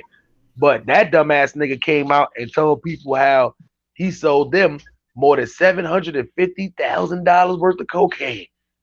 I said, oh shit. That's one dealer. And everybody, I don't care if you buy weed, whatever you buy, you know you always got a backup plan or some shit to where you can't get to that person. You go to somebody else, or his shit may not be potent, so let me go try to fuck with this person. You always got 2 or 3 people. So that was just the one person that came forward. I said, oh shit. He's I stupid always as fuck. thought something was fishy with Whitney death. Yeah. I would say that too, but you know, I think it was fishy with the what's the name death too. Remember her last day? She was turned up though. She was, but fuck that. It's by like that's why I'm saying throughout this whole shit, Bobby was the greasy nigga. Why is he still a nigga walking the earth? I don't think it was Bobby, man. Nah, I think it was Whitney, yo. She was getting I think it was Whitney. Yeah, I'm telling you, I think he said that shit to save face. I don't see that. Nah, she was getting high before she got with Bobby. She smoked nothing. She was getting high before Bob. Nah. I ain't gonna do that. Like that. She was getting high before him, but he was definitely getting high. And if you notice, he come from that era, someone, so, you know. But that but that's why he never switched his people up, because his people were into the same thing as him. So he was definitely, he was definitely doing his thing. So you mean to tell me that Bobby and New Edition, he was just crack free and all that? Nah, he was doing his thing. He was doing his thing. Bobby probably smoking crack when he was in New Edition, man. He was doing his thing. When he hooked up with her, they probably was doing the same. You know what I mean? It just enhanced it. Yeah. Everybody's Whitney jump out the limo on the block, and the youngest, everybody who got some, she won it all. She buy out the whole block. That's great. That's crazy, man. Did y'all see the little did y'all see DMX's last IG live, man? That's what I'm saying, man. When I look at this IG live, I'm telling you, man, I don't know, man. This doesn't show drug addict to me, man. Let's play it one time for the people. Everybody, you know what I'm saying? I continue support. They've been riding with me from day one, you know what I'm saying? Ups, downs, good, bad, and I appreciate it, you know what I'm saying? Anybody that I come across, anybody I cross paths with, I know, you know what I'm saying? You know, when I see you, I show the same love you give me, you know what I'm saying? You know, so I do appreciate it, you know what I'm saying? You know.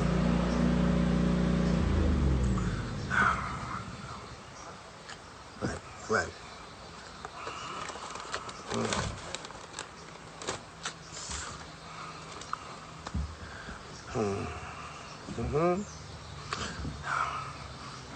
You know, a lot of people are like, yo, you know, why don't you get on and say a prayer? Get on and say a prayer. Get on and say a prayer. And the reason I didn't or haven't is because I feel like this is the time when you should learn to pray for yourself. You know what I'm saying? God has given you time away from the distractions. You got a bee on your shoe. You know, away from the distractions, like that one. You know, away from the everyday hustle, things that we came to think were important. We're finding out haven't been that important at all. You know, haven't been that important at all. You know, and starting to realize that it's really important. It's having our loved ones around us, having our loved ones with us. You know, close counters. You know, just getting back to who we are, who we're supposed to be. The word says peace, be still. That's the word. Peace, be still. I mean, that's in the Bible. Those are not my words. That's in the Bible. You know what I'm saying? And we've gotten that. He forced us into it, you know? But, you know, that's what's going to happen. That's what's going to happen, you know? You know, listen. God's going to make you listen. Believe that. He's going to sit you down. He will sit you down. And that's just what it is. This is what it is.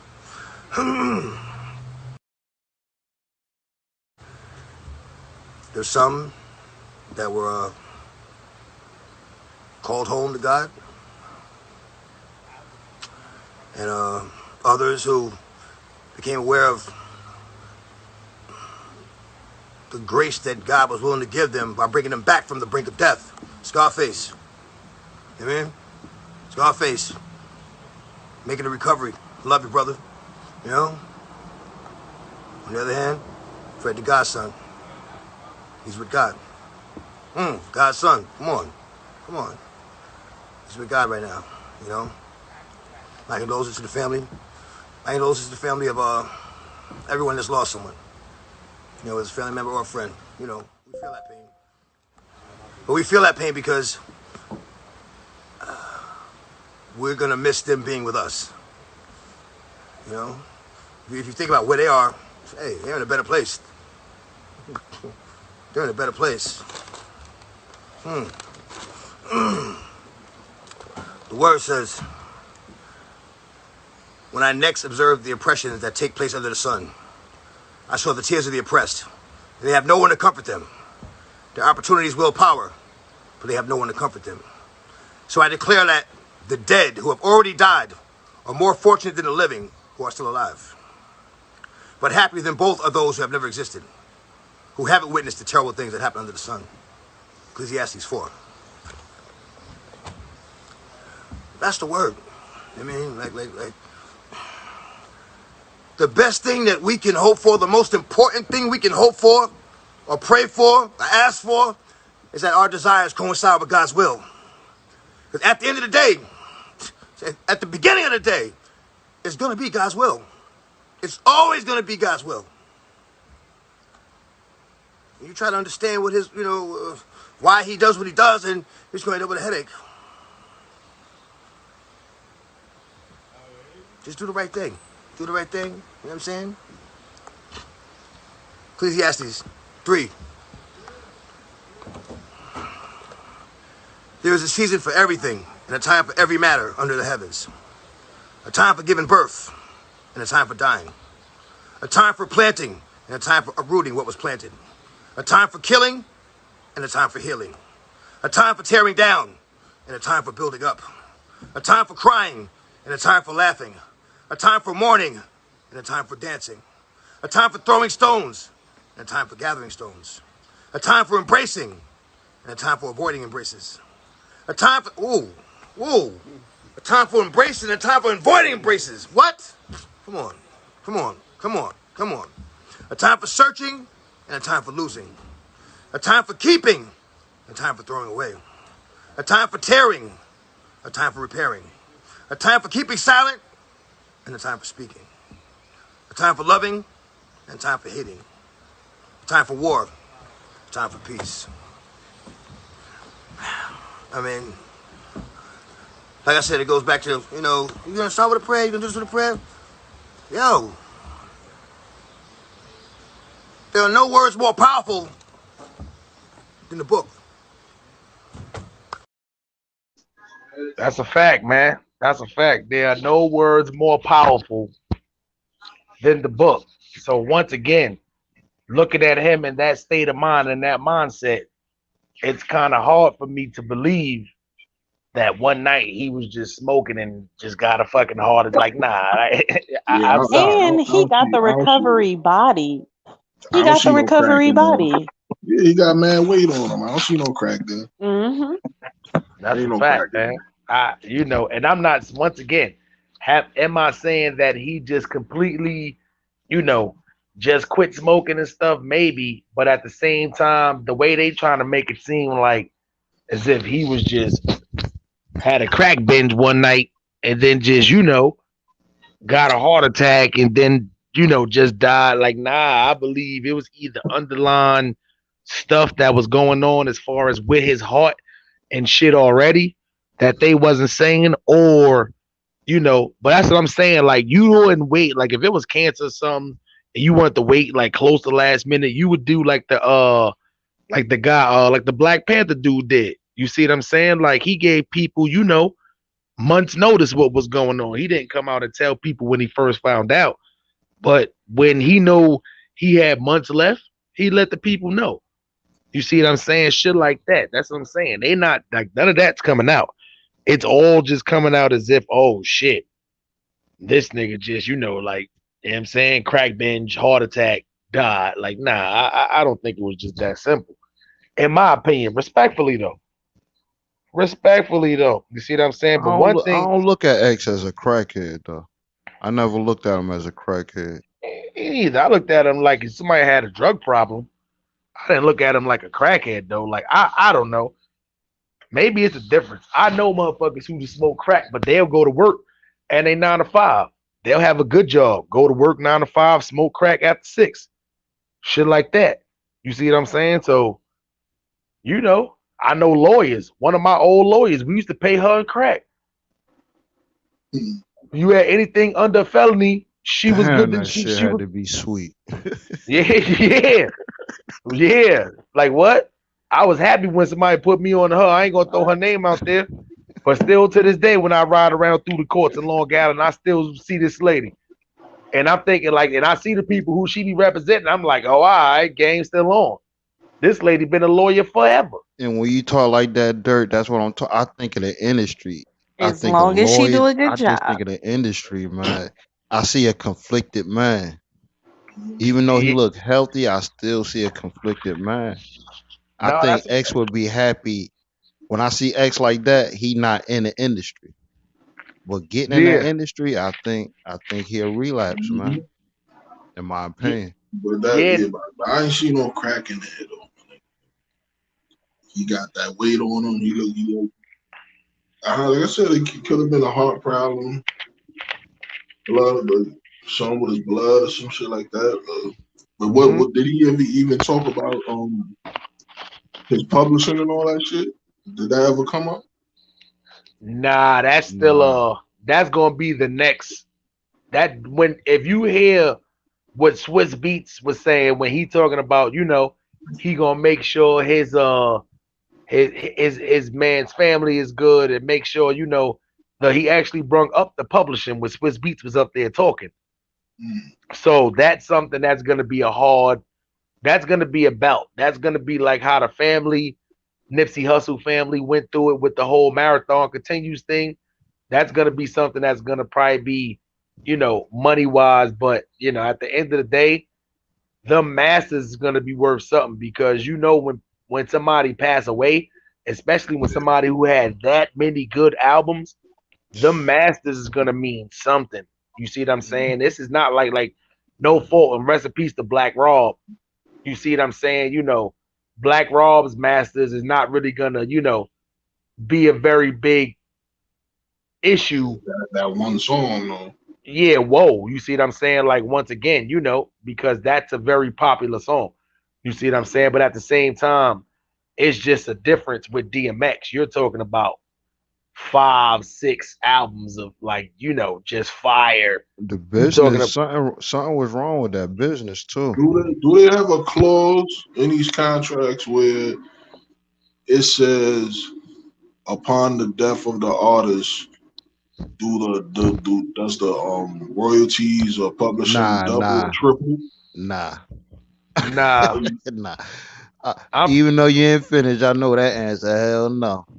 But you know what's great? That wouldn't never know. That wouldn't be a bad idea.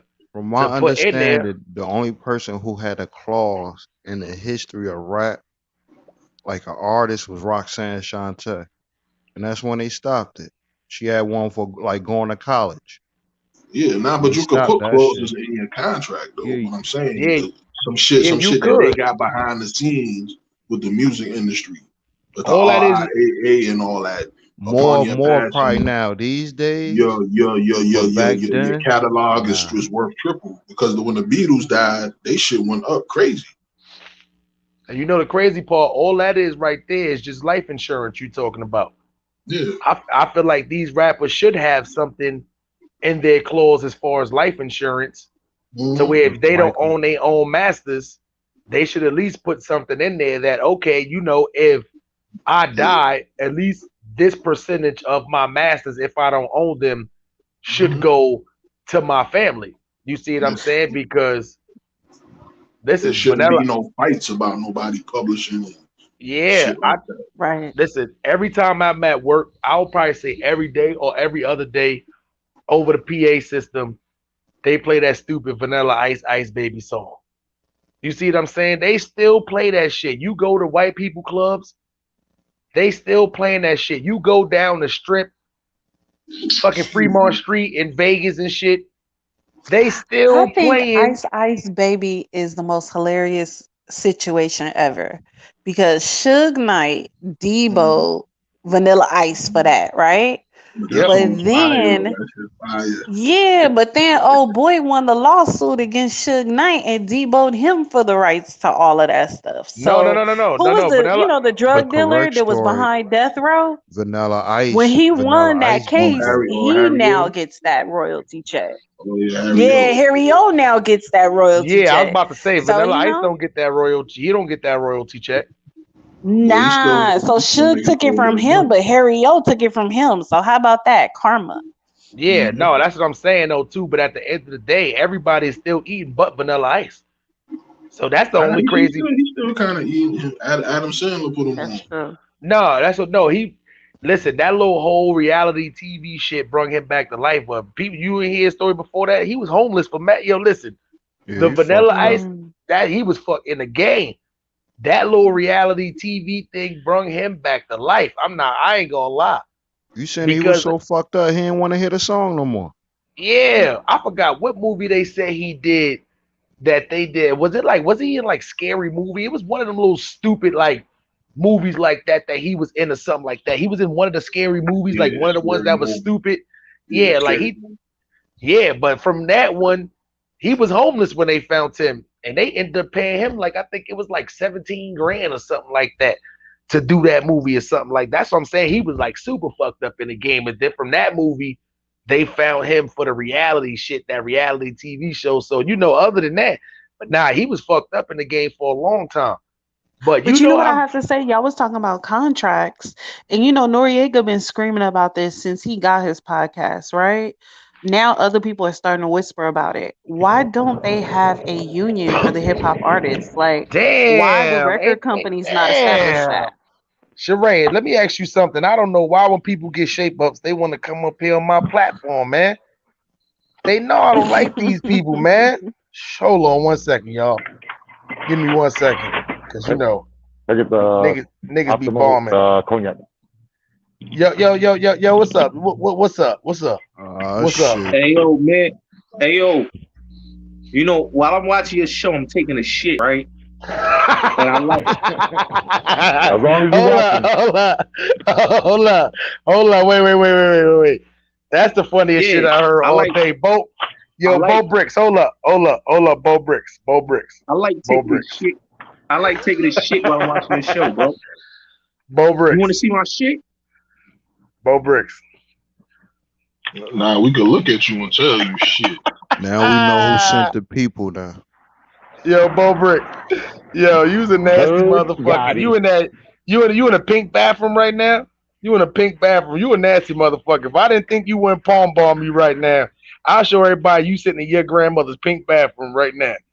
That is a no grown man. You probably got pink toilet paper you about to wipe with too. Ain't no that toilet is tissue in there. disgusting. That is disgusting. Yo, Gotti. How dare you hit my panel while you on the toilet, my nigga? That is listen. You're a disgusting nigga. You're a disgusting nigga, man. Yeah, come on, man. You look at you. You look stupid right now. I'm the only one that can see you, but you look stupid right now. I just want you to know you look stupid right now. I should screenshot just so the people, you look stupid as fuck right now. You know what I'm saying? That shit crazy.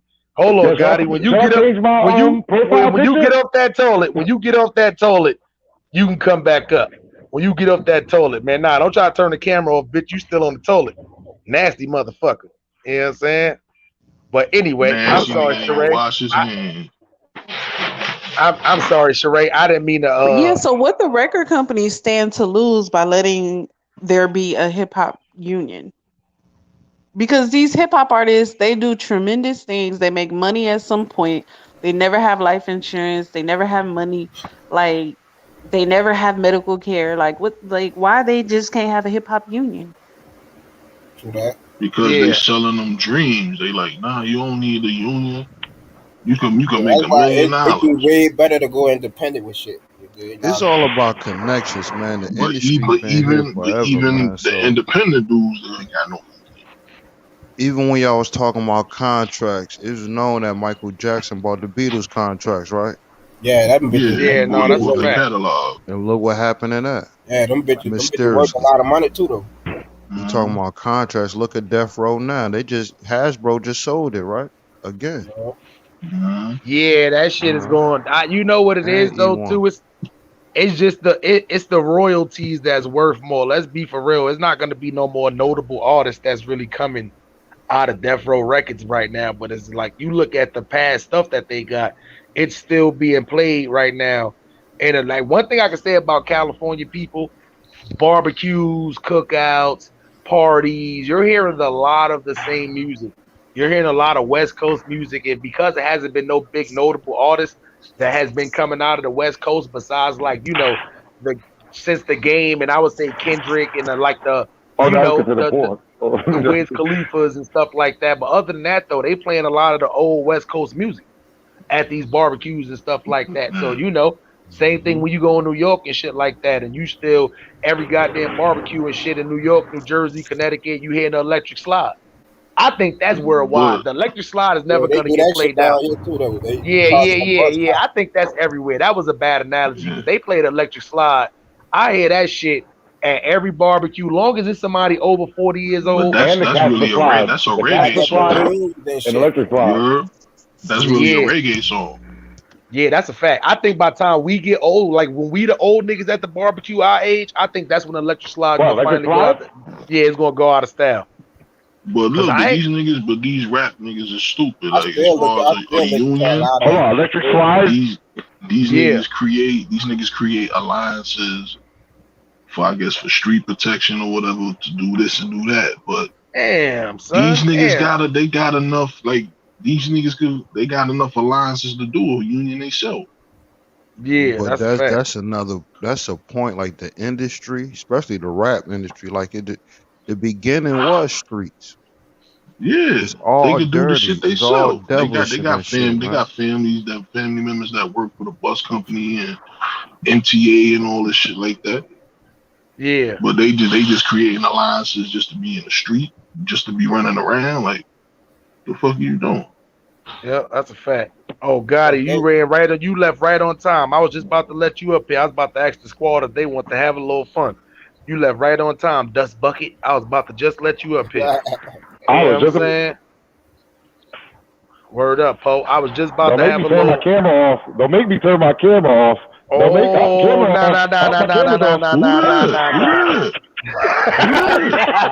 nah, you gonna get my whole life taken down, nigga. Nah.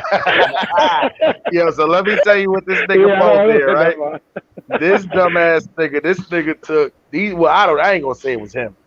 Niggas took Gotti mom's face. I didn't do this. Yeah. No, and put it on a lady body that had the most hairiest pussy.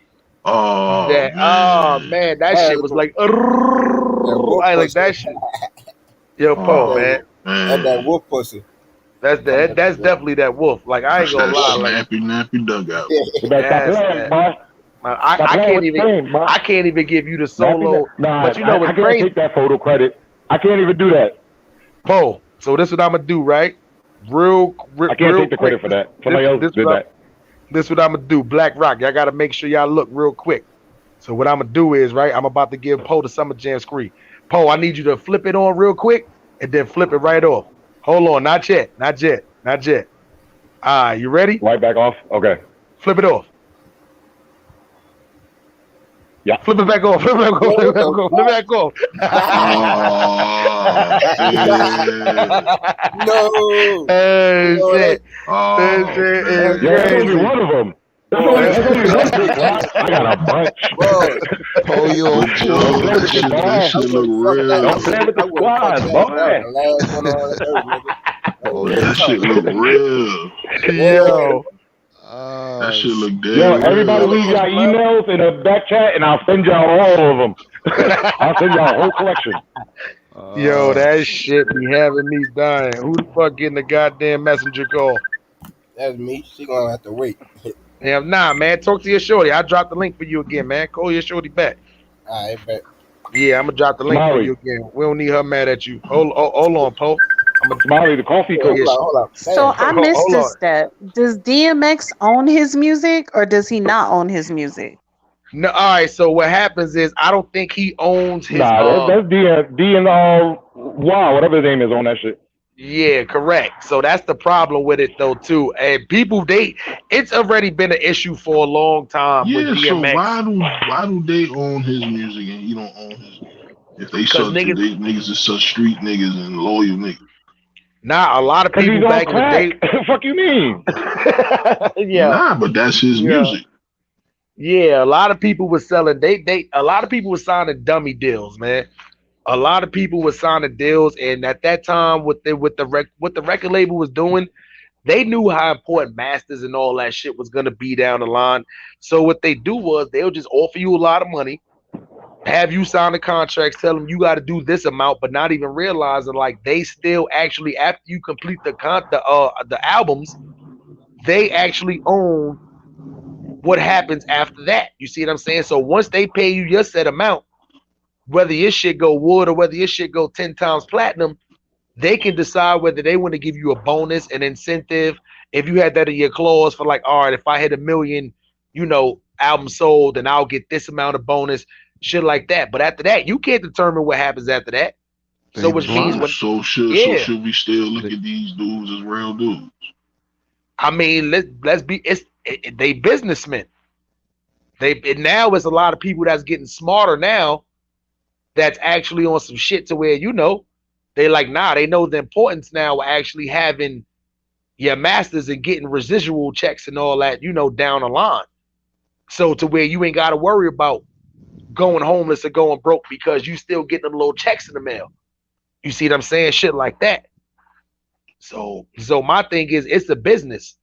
So yeah, I understand it's a business. Like, but then I be feeling like people who are adamant about owning their own stuff, they seem to get their growth stunted.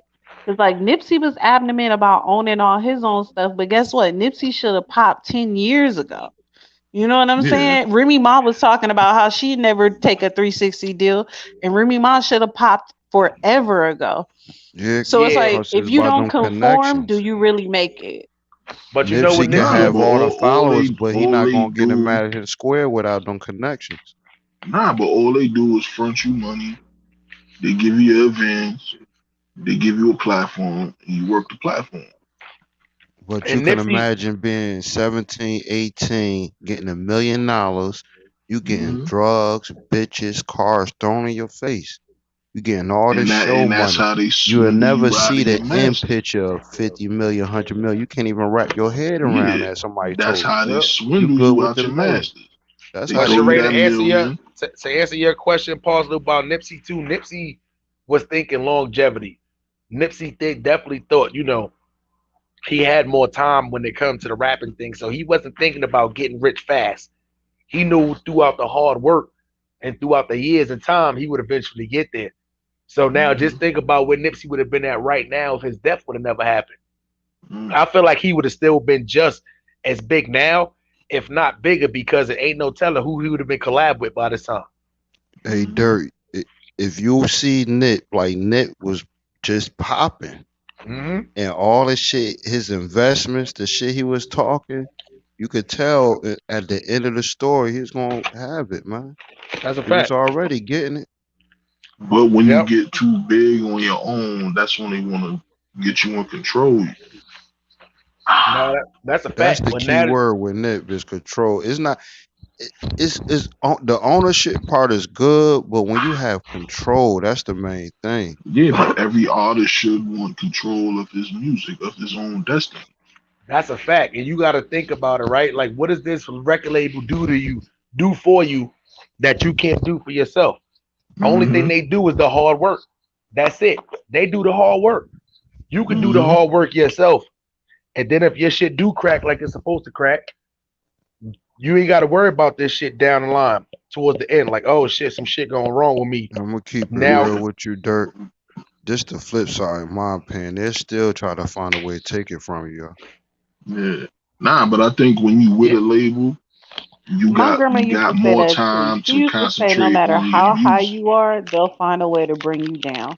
Yeah, Like, man. I know this is far fetched, but like Red Fox and his whole tax issue. How you still owe taxes and you've been dead for how many years now? How many decades? Like, I feel like when black people get too high, they will find a way to take you down. yeah. Y'all know the lady Sylvia who wrote the Terminator. Mm-hmm. Mm-hmm. Look what happened to her. They just Oh, took she it did. from her. She did the Matrix too and all that. Huh? Yeah, they Yeah, that's snatched why. it Yeah. from Yeah, her. but you know what's crazy is that's why you got to also make sure your paperwork is in order. You Mm-hmm. see what I'm saying? Before, that's one thing, man. When I dropped my album, I did so much research on stuff, on the do's and the don'ts, and as far as just like, cause that's why I didn't do that SoundCloud shit. People didn't realize all these SoundCloud rappers, they shit is so unprotected. Somebody can go up there and take their exact same lyrics off that shit, but because they shit is on SoundCloud, which is not something that got any kind of copyright clause to it, they ain't got no argument. What you gonna do? Go in there and play the record and talk about, oh, I made this on what's name? The only thing you could prove is when you upload it on SoundCloud. That person could have said that they made that song way before that, just never uploaded it. This Hey, is why Dirt, sound peep this out. But they never I look at copyrighted the song. I'm looking or at the nothing. internet game like that too, cause you got rich people who just buy shit. Like Yeah, they might come across this and say, "Let me buy that Dirt Gang TV shit." Through the years, yeah, Dirt build it up. Here they come out the Yeah, that's woodwork. the shit. You know what I Cause they mean? see you. Yeah, and a lot of these There's a rappers and lot of singers, that going on. they don't own their name. that's a fact, man. Listen, I try to tell people when it comes down to this YouTube thing or this rap game, hard work always pays off. All you need is that one. That's all you need, right? Let me give y'all a little what's name, right? Your boy Roski went ahead and copied my exact same video Oh, of the dude from DMX. Yeah. Oh, he said that was I his peeped uncle. that today. I like, look at this little Yeah. nigga. He said that was his uncle. He learning See from what the I'm saying? master, huh? Correct. So he pretty much seen my numbers on there, because you know that video did numbers. Seen my numbers on there, was like, I was nah, telling him they should just get under the wing, man. that's a fact. So Eggy Nah, Egg, he you did. see how He did some numbers on there too. yeah, he did. Listen, that's what I'm about to He get did some to. numbers. Hey, if you look at the video, that's exactly, listen, that's my edits. If you look at the clip I played y'all for when it goes to the dude, and that's my edits. Took the exact same Little clip ass thief. off of my shit, and then not only did numbers, that one video got more views than his whole channel total. What? See how dirty the game is, yo?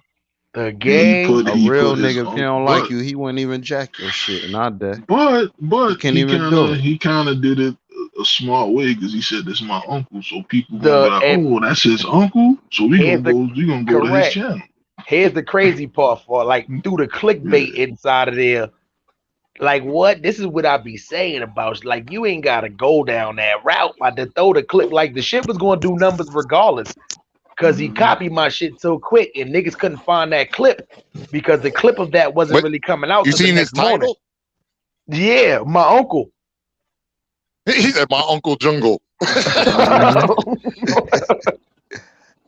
Clickbait. Well, listen, that could have been Hold his on, real uncle. quick. Dream 22, Dream Chaser. If you look on Vlad TV, Tales from the Industry, it's like a little cartoon versions of people telling industry stories, and he tell a story about DMX coming to the studio with two crackhead chicks, and their feet stink, and they were smoking crack in the booth. So you know, it's called needless Tales from to the say, Industry. all it takes is that one video for your shit to click, or that one song for your shit to click, and then you know your shit is headed in the right direction. So you know, once again, you see it happen with people all the time, with YouTubers, not with YouTubers, but niggas can't understand how I got to this many subscribers that quick. Once again, once you get Smiley, that one, did you expect your little clip of Jungle at the funeral to go as far as it did? It blew up fast. nah, you know what it is? I had about 10 or 11 videos that I did the same thing already before. You see what I'm saying? So at this point, it don't surprise me already, because I know my pre-uploads is something that I want to get back to, because that's something that's good. That my pre-uploads can do numbers, you know, regardless, especially if I start talking about gang stuff with the pre-uploads. Like, you know, but once again, I'm not trying to have that my only content, and this go live stuff is definitely something that's becoming more popular, because Instagram is becoming less and less popular. YouTube is becoming more and more popular for the go live shit, especially because StreamYard is becoming more and more popular. So this is something I'm trying to push before that shit. You know, all the little Instagram beefing and all that they be doing, hitting the join button and all that. Nah, all that shit is about to be on YouTube within the next year. So before that do, yeah, we gonna get cracking on here at the same time. You see what I'm saying? So, you know, but other than that though, it don't surprise me. But what surprised me is, like, even I'm not one of the, it's like 4 different YouTubers that took my clip. Reason why I know is because of my edits. I know I edit like that specifically to get the whole part to when he was running off, to get the close up on the pastor when he was saying, yeah, we're good. We're good. You know, from when it switched over to the my brother. You see what I'm saying? Like, my shit is the clip that clips it like that. So if it's like 4 different YouTubers, you can watch their shit. But that's why mine did so much numbers like that. The only difference is, Sheree, my shit had ads in the front of it. So that one little, you know, that one little video right there, we talking about, yeah, that's almost a $400 video right now. See what I'm saying? But I don't know them what comments took me out. I was reading them comments is comments. crazy. I was like, oh God. Hey, Dirt. Yo. Would you do an interview with dude or Roski Uncle? Oh shit! Only if it's not Roski uncle. If it's really his uncle, nah, I wouldn't do it. They gotta go to the production studio for that. See what I'm saying? But other than that though, like for a regular interview, I would interview him. Somebody need to interview him. Somebody is going to interview him. to find out what was exactly his train of thought and exactly what happened. Why did he get taken off the program? Mm-hmm. So that's what I so want. nobody said that he wasn't his friend though, right? Like he was officially his friend. Shit, didn't you hear something about him not knowing the guy? Yeah, that's what they were saying. That's it, but I didn't hear nothing else. That was fucking Mikey T and them. Lord knows. Yeah, Man, Van jumped on stage and said, "I had a dog too." I had a Story dog over, too. man. He said, "I stole out of purse It's too." about X. He had a grandma too. That's where he fucked up at. If he'd have kept on the train of X, niggas might have let him rock. Like, he's saying good shit. You know what I mean? But he went up there like, this is Jungle Hour. My name is Jungle. Hey. Like, That's why I said if he would have went up there and got right to the point, kept it not even showing. They gave him a minute and 55 seconds before he hit him. Before he hit him with the my brother. You see what I'm saying? So yeah. So my you brother, know will you give me 5 minutes? That's all I had. I if he would have stuck, not to come back and bother us for 5 minutes, brother. that shit crazy. If he would have stuck to this trail right here from the beginning, he would have been good. But once he jumped off this train, it was over. I too am Earl's best friend, and we've been on the road with him for the last couple of years. And this album would have not happened if we were not around. If we did not suffer through the pandemic and take Earl Simmons out of his house, drive an RV down south, and complete this album. I've been his friend for 20 years. 20 years I've been his friend, and I've been around him. If he would have stuck to that, he would have been good, my nigga. If he would have stuck to that for a minute and 55 seconds, he would have hit it with my brother, but he would have probably been like, all right, God bless you, man. You know, Jungle, ladies and gentlemen, and you know, shit like that. Yeah. That do sound like an industry conversation, though. Word up. Like he drove him and did all this. He wants some money. That's what I'm saying. Word. What's the ulterior? And that was the next what's the name right there question. What was this guy ulterior And motive? remember, he wasn't an industry friend. He had to say that. That So shit on crazy. real nigga time, I ain't gonna knock him, man. He had on his fly shit. He probably had, vaccine. Somebody like, agree "Fuck it, I with wanna him. be seen." You got a little 10 minutes. That shit You crazy. try to step up to the podium. Yo, these weird. My thing is this, though. These weirdo niggas is sending me friend requests, man. Them conscious niggas on Instagram. Them niggas. See, Melly Mel hit exactly what I was thinking. What if he was about to say something that we wanted to know, but they didn't want us to know? Should let them back up. I don't think it was for that though. Why you want to make it controversial? You know what I mean? My thing is, we all got friends like that. Like, I It's know a different day and time. jump up on a stage and talk shit at the funeral. Like, I would do that at somebody's funeral if I really like. Nah, fuck that. Like, nah, we gonna. You know what I mean, if that's my man, Look, Harlem Street Tale said 20 years ain't that long. Spend 20 years in prison. Shit, hell yeah, fuck that. 20 years is man. Listen, I don't care what you doing when you in life. That's usually, especially too, if you do a little bit of college, you usually do 20 years of school. You can't tell me all the way from damn pre-kindergarten all the way up to damn almost college. That shit long as fuck. See what I'm saying? Pre-K. See, Melly Mel saying the same thing that I was thinking. How you have COVID and get the shot for COVID? I think he died of COVID, and they just don't want to say, or he died of the shot. Nobody want to say that. Melly Mel, what's good? This is what they do. 213. Every time you go in the hospital with anything, they put it down with COVID because they get their little check for COVID patients. So That's if crazy. you get on there with a bullet in your head, they're like COVID. I mean, come on. So Melly Mel, what's your insight on this whole thing? I see you left a comment in the chat. You want to reiterate? Yeah. I think that he was about to touch on something or say something, and they didn't want him to say it because they took him off the program. That's what he's about No, to not his life. I don't think it was just his life story, but I think he was about to say something that they didn't want him to say. So before he went any further and went in too deep with it, they cut him off. You know what I'm saying? But I think what he was trying to say or tell us when he was like, if I wouldn't have took DMX or we wouldn't have went on that, you know what I'm saying, on that trip, on that RV to do whatever during COVID or a pandemic, he probably would still be here type shit. That So makes he sense. probably was hitting on that DMX had COVID. Or That's that he crazy. bought the crack in a different state. Yeah. So, White Mike, let me ask you something, man. What's your insight on this whole ordeal? Do you feel like DMX over? Because I've been getting a lot of mixed signals on this. Do you really feel like DMX was at that state to where not him doing drugs per se? Do you feel like he was at the state to where he really could have overdosed, or is it just some bullshit? I believe he had an addiction problem. I heard him talking about it, and I can relate to the time as a kid and the problem with the narcotics, especially these organizations that are in power now that's bringing them over. And then the 2000s, the 90s, and the 80s, there was of conduct where you couldn't cut certain products with certain things, and they don't care no more. They cut them with fentanyl.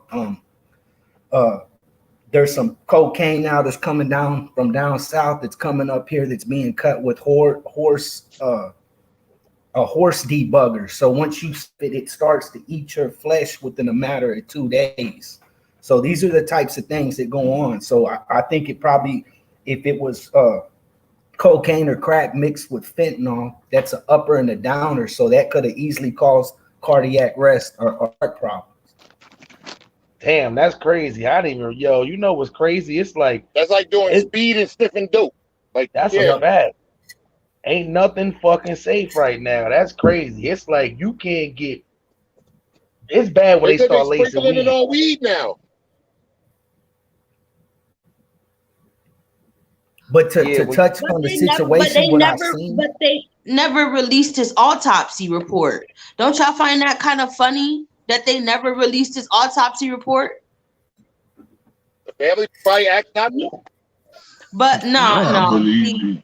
They would have. Go ahead. Good.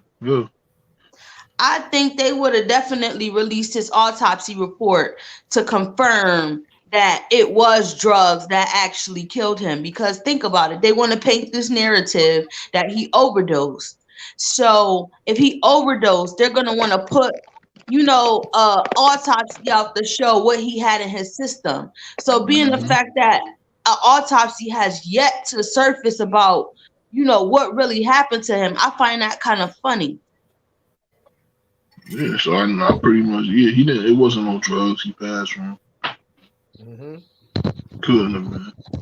That shit crazy. So, Melly Mel, let me ask you about the I whole. think it was crack and fentanyl. Period. Yeah, you stupid. Let me ask you about the whole jumping on the stage thing. Do you felt like the friend was justified for jumping up on the stage because he was once on a program and then jumped up there? Or do you felt like the pastor did exactly what he should have did and hit him with the my brother? God bless. Honestly, I feel like that wasn't the right time or place for him to be jumping up there like that, cutting up. But then again, it's like, that's his friend, and they shouldn't have cut him out the program. If that was my friend, I would feel some type of way too. Like, dang, y'all just cut me off the program. I've known him for a long time. That's my friend too. Don't disregard who I am because y'all have bigger celebrities here. Y'all have bigger people here. You know what I'm saying? So I felt like in that sense he was right. Right. I felt like in that sense he was right, but that wasn't the time or the place to get up there and, you feel me, cut the fuck up. Like, he should have had more respect. Nah, but his family should have had more input because half them rap niggas dead. Them niggas ain't fuck with X like that. There's a video out there where Dragon was having issues with security at the funeral. Yeah. Dragon supposed to be up there. They cut him out. Yeah, that was that lady kept asking for his wristband real quick. But White Mike, I want to ask you the same question that I just asked Melly Mel. Do you feel like the friend was justified for jumping up there, or do you felt like the pastor did what he's supposed to do? At first, I was like Melly Mel when he first hopped on the stage. Look, first of all, I want to point out DMX could be put on this caliber as Pac, Pimp C, and Nip. What I mean by that, when you jump on the stage and you choose to get in the industry and get to that elite level, There are certain things you do not speak on, and you will not go against the grain. And X always went against the grain. And because of that, it caused him problems in his career. You can look up his legal issues. When he got locked up in Arizona, there was a camera crew there. And he's like, how did these dudes get here in a matter of 15 minutes? Like, they already knew. But where I'm going with it, so at first I thought the dude jumped on the stage. He knew something. But when he started talking all about himself and not about X, it made me feel like there should be order. But you got to realize who is running that show. So there should have been tighter security detail. There's no way that a dude should have been there. If you're running security, and whether it's on a yard, in the streets, at a function, they should have had tighter security. But it being for the people it was for, and in the center it was, I mean, I think the pastor did what he did when he seen the dude was getting off subject. If he really had a deep message, like this is why X really passed away, he would have put it all out there, because he wouldn't have known how long he was going to get on the mic. That's a fact. And I want to ask each one Smiley, of y'all a question. Go ahead. Do you think they took him off of the program because of his speech? Like, I'm pretty sure they had him, you know, they ran through what he was going to say. Do you think they took him off because of that? They was like, nah, he gonna say something wrong. I'm going to be honest. I think what happened was they had a lot of people up there talking. A lot of the kids sung songs, and the rappers might have went longer. I just think they let the notable people who people, know talk first. And I just think the people who were scheduled to talk on the back burner, I think they just ran out of time. So I think they just cut the program short. I told you that just happened at my uncle. Okay. So he got cut right there that day. It wasn't like he told him. Like it was famous people speak, but them niggas ain't fuck with X like that. So that's horny. They ain't fuck with him like that. At my uncle's funeral, it was supposed to be like 10 of the nephews talking, but because we ran out of time, it was only 3 of us that was able to talk. You see what I'm saying? So 7 people got cut off the program. So, there was a couple of people that was right, but that's like if you passed away and they had a YouTube funeral and they let Gotti go up there and speak because he's a bigger name as opposed to fucking, and they didn't let me speak. I'm gonna come up that bitch after him anyway. That's what I'm saying. Gotti ain't fuck with him like them. Did you see what I'm saying? Correct. Them rap niggas, before they got free promotion, they don't fuck with X like that. And this is why a lot of people was scared of X. Was having mixed signals that was basically saying what he did was, was it a lot of people, not saying justified, but a lot of people saying that they would have did the exact same thing in his situation because he knew DMX longer. You heard how he started off. If it wasn't for him going to get DMX and throwing him in that camp and driving down south, the album would have never got done.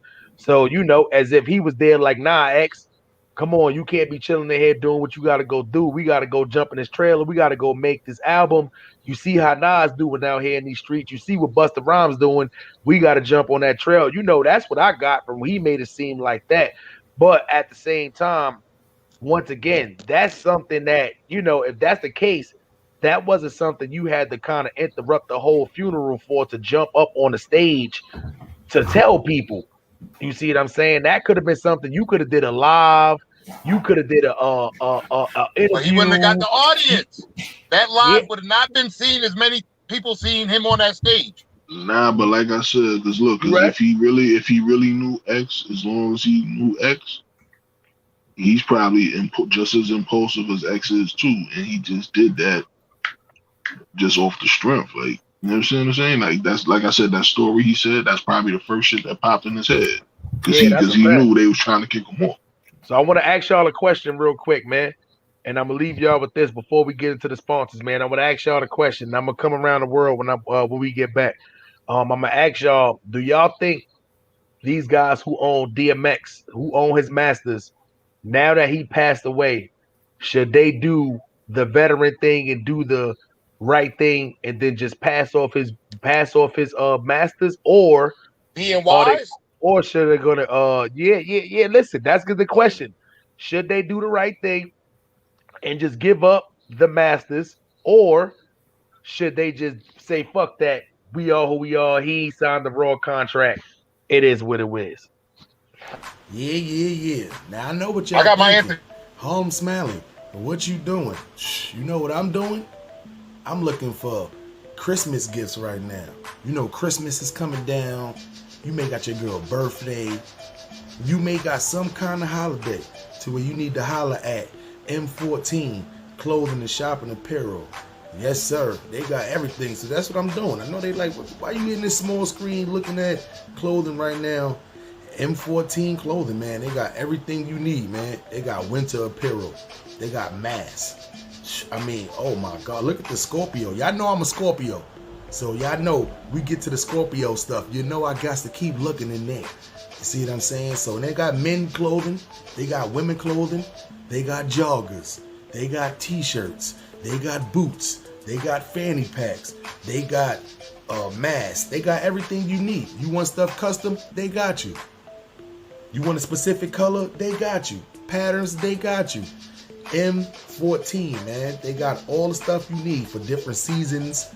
They got, listen, they got furs. I mean, listen, the book bags is crazy.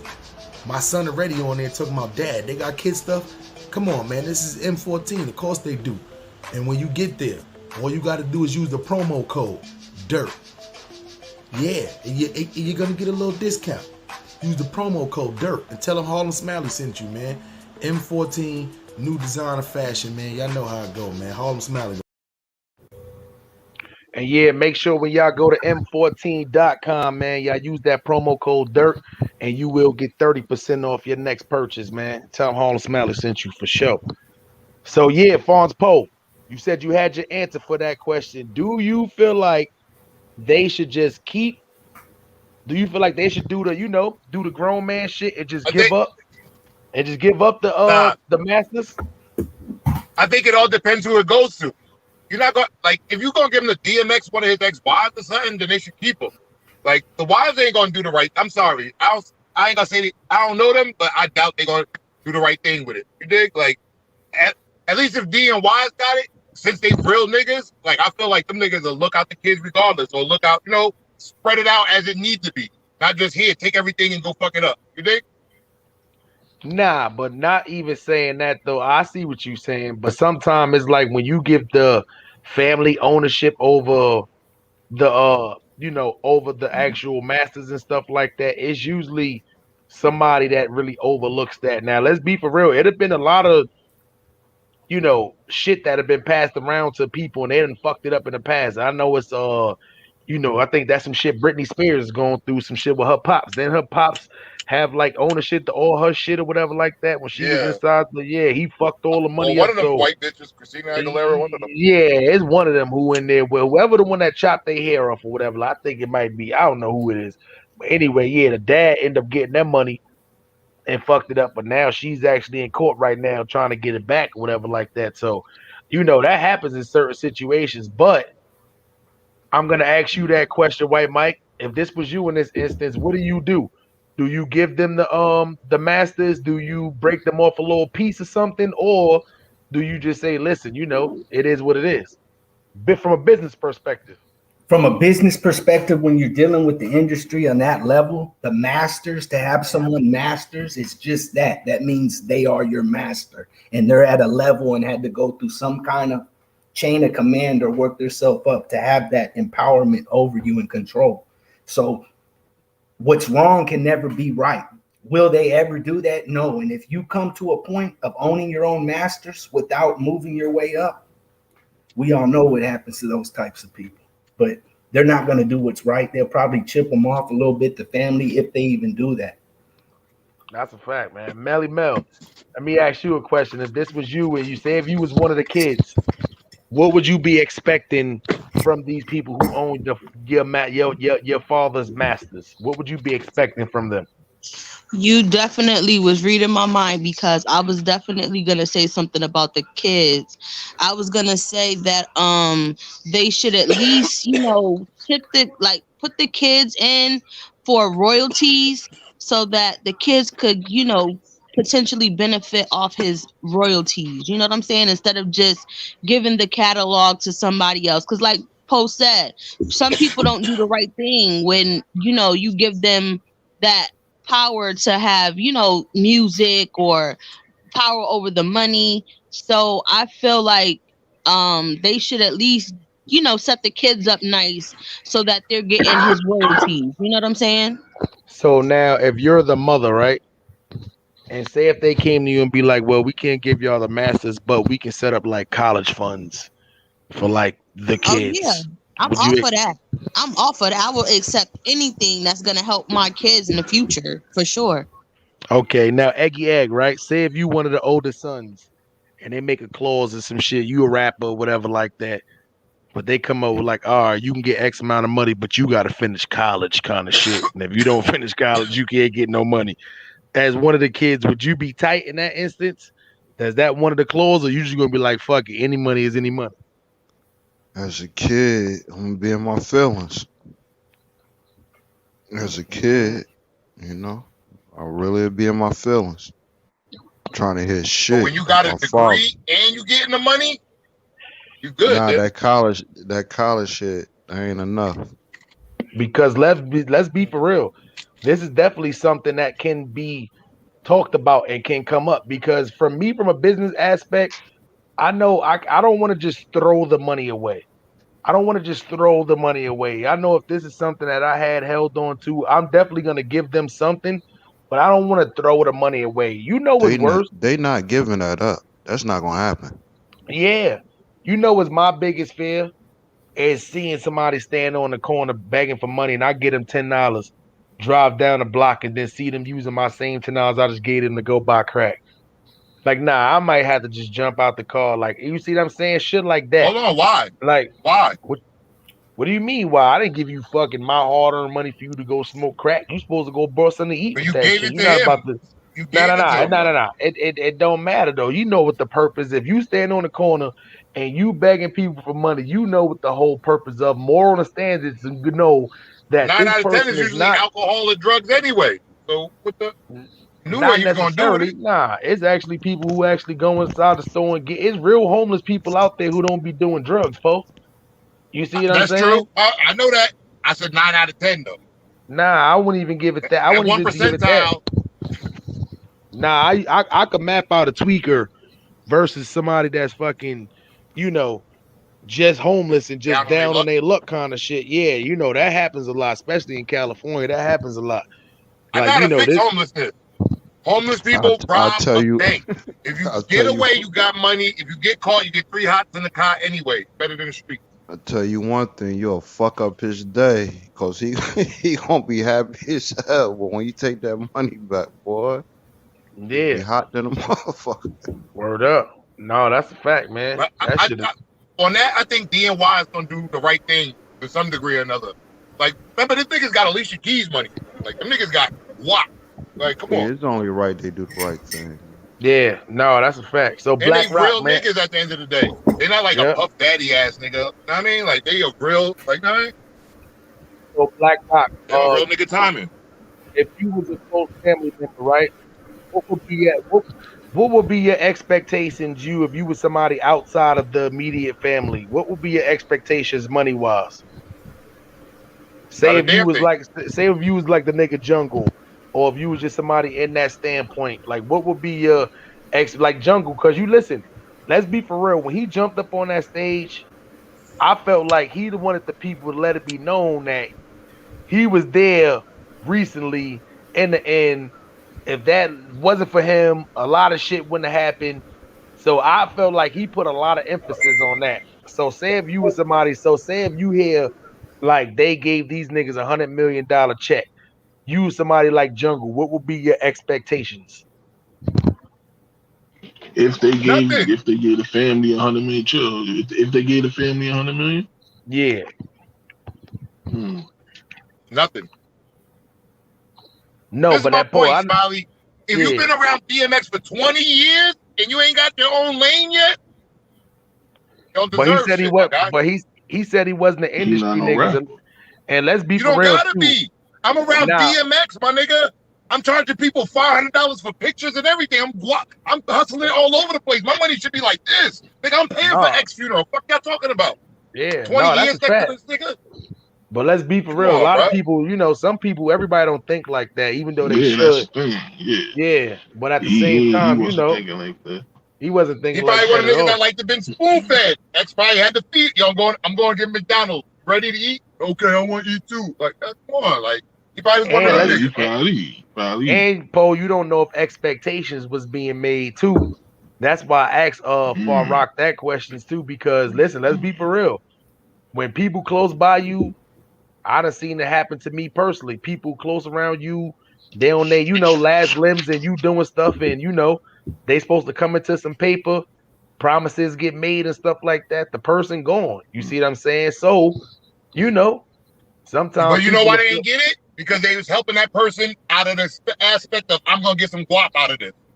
And it came straight from the heart. But nah, been but blessed. if he gave the family $100 million and I'm Jungle, I'm not supposed to expect nothing. Exactly. Got you. White Mike, you left a comment up here that said in the beginning DJ Screw was getting cash. DJ Screw was getting cash in the hands of the great tape days. Million made out the a trunk of a slab. Welcome to the great slate of Texas. So is Master P too. Yeah, somebody asked me the question. For those of y'all that don't know, I was real tight with the Screwed Up Clique. I used to open up for him. Rest in peace, Matt Grace, DJ Screw, Little Gator, Mafioso, Fat Pat, Big Hawk, and the rest of the Soldiers United for Cash. But they asked me, did he go through the same thing with his masters? But back then, he was on the turntables on the 1 and 2 and would take other people's instrumental and let them freestyle. And he was selling the gray tapes out of his crib and out of his trunk. So it was like, if you sold a cassette for $10 or $15, you got $10 or $15 back. There was no CEO, none of that in the beginning. So back in those days, we could cut our own thing, use someone's Jack Day beats, and just hit that I-10 from one coast to the other. White Mike, what's crazy? Was Swish House before Screw or after? That war that popped off really wasn't. It was Screw, SUC, and Swisher House. There was tension between the North and the South Side. The South Side rode candy red slabs, and the North Side rode candy blue slabs. South Side were money makers, Max, and players, and the North Side was on some jacking. So the North Side started coming down to the South Side and jacking slabs, and this started an altercation. Time out. Slabs are the whole car or the rims? Slab is the whole car. The rims are swingers, elbows. So with this popped off, and then you had the music, which DJ Screw was the original, and Screwed Up Clique was on the South Side, and then you had dudes from the North Side, Swisher House, Michael Watts, Slim Thug, J-Dog, Sab Warfare, etc. They popped up on the North Side, and then they started dissing. So when they started dissing each other, you had dudes out in the street. When you hit the county or hit the pen back then, it necessarily didn't matter what gang. Sometimes it was like, are you from Sunnyside, South Park? The South Side on some units would be together against the North Side, Fifth Ward, Trinity Garden, Acres Homes, Garden City, Cashmere Gardens. You know, it was side banging back then.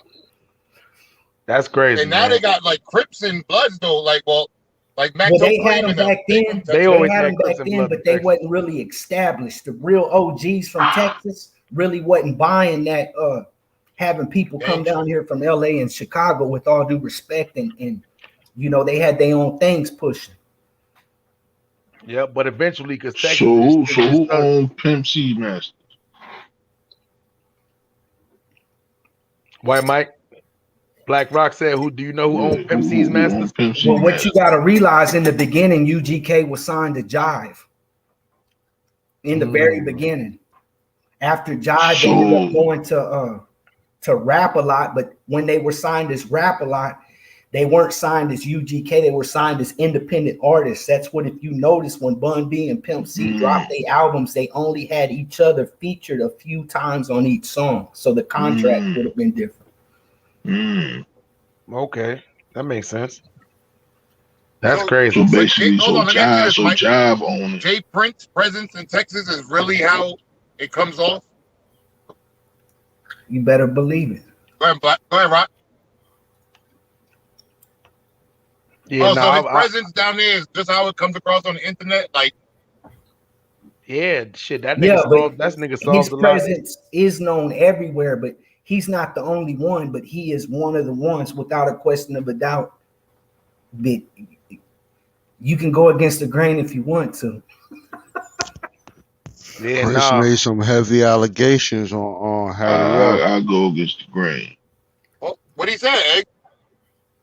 Yeah, I don't. You know what it is? I don't know why people get so many mixed signals about him too. I mean, y'all could touch on that topic real quick if y'all want to. You know, we did 2 hours and 25 minutes already, but you know, y'all could touch on it if y'all want to. Cause me, I ain't gonna lie, I'm not. Hold on, Eggy Egg. What Jay Prince said about Harry O? He said he didn't do something right back then. I'm gonna just leave it like that. That's crazy. That's a good way to people put don't it. know Harry O is the person that co-founded Death Row with Suge. He was the money behind Death Row in the beginning. Godfather Entertainment. And then they jerked him and the lawyer. Suge and the lawyer jerked Harry O. Let's just say Jay Prince. I mean, you know, his didn't do that, from what I know, his information has been solid from here on out. I never heard nobody call him a liar or say he lied about nobody. What about Junior though? Jay Prince Jr. He more just living off his father's name. As he should. The Junior, cause he a cornball. Like I don't like that. That little nigga just horny. Like he just, I don't know. His vibe is just off. It seems like he a little spoiled nigga who just running off his father's name. Yeah, that shit crazy. I don't know. That's you know why what he I said remind me of? That one kid on the block who got a big family and he always pop his shit because he know his family gonna jump in if anything. But you know he can't fight. Like you know this nigga's a little soft nigga. He got bad mouth. He probably one of the niggas. This is what I want to know. Do Jay Prince take care of his artists? I've never been signed to Rap A Lot, so I can't speak on that question. But shout out to the Rap A Lot Mafia. Yeah, that's a fact. So what I want to do is I want to stay on definitely on the DMX topic. Mike, like you ain't getting me in no shit, nigga. Fuck out of here. Yeah, that's a fact, man. What I want y'all to do is right. Mike, was you friends with a guy named Shadow on here? I don't know. I don't know these dudes. I don't know half these dudes. I never seen them in the street. Nah, White Mike he ain't get to that. He gonna get to that point to where all them trolls, because now that he been over here and on other platforms, you know, networking, they're gonna find their way over to your spot now. You know, but then you gotta do like I do is the content creators is the only one I even pay attention to. The low trolls, you know, they gonna be trolls, man. But what I'm gonna do is too, I want y'all to think, and I want y'all to think clearly, man. I want y'all to think what y'all think. What do y'all think is the best DMX song? The best DMX song ever. When I say this is the best DMX, we gonna go in a row. We gonna give y'all a minute or two to think about that for a second. We gonna give y'all a minute to think about that. How's it going down?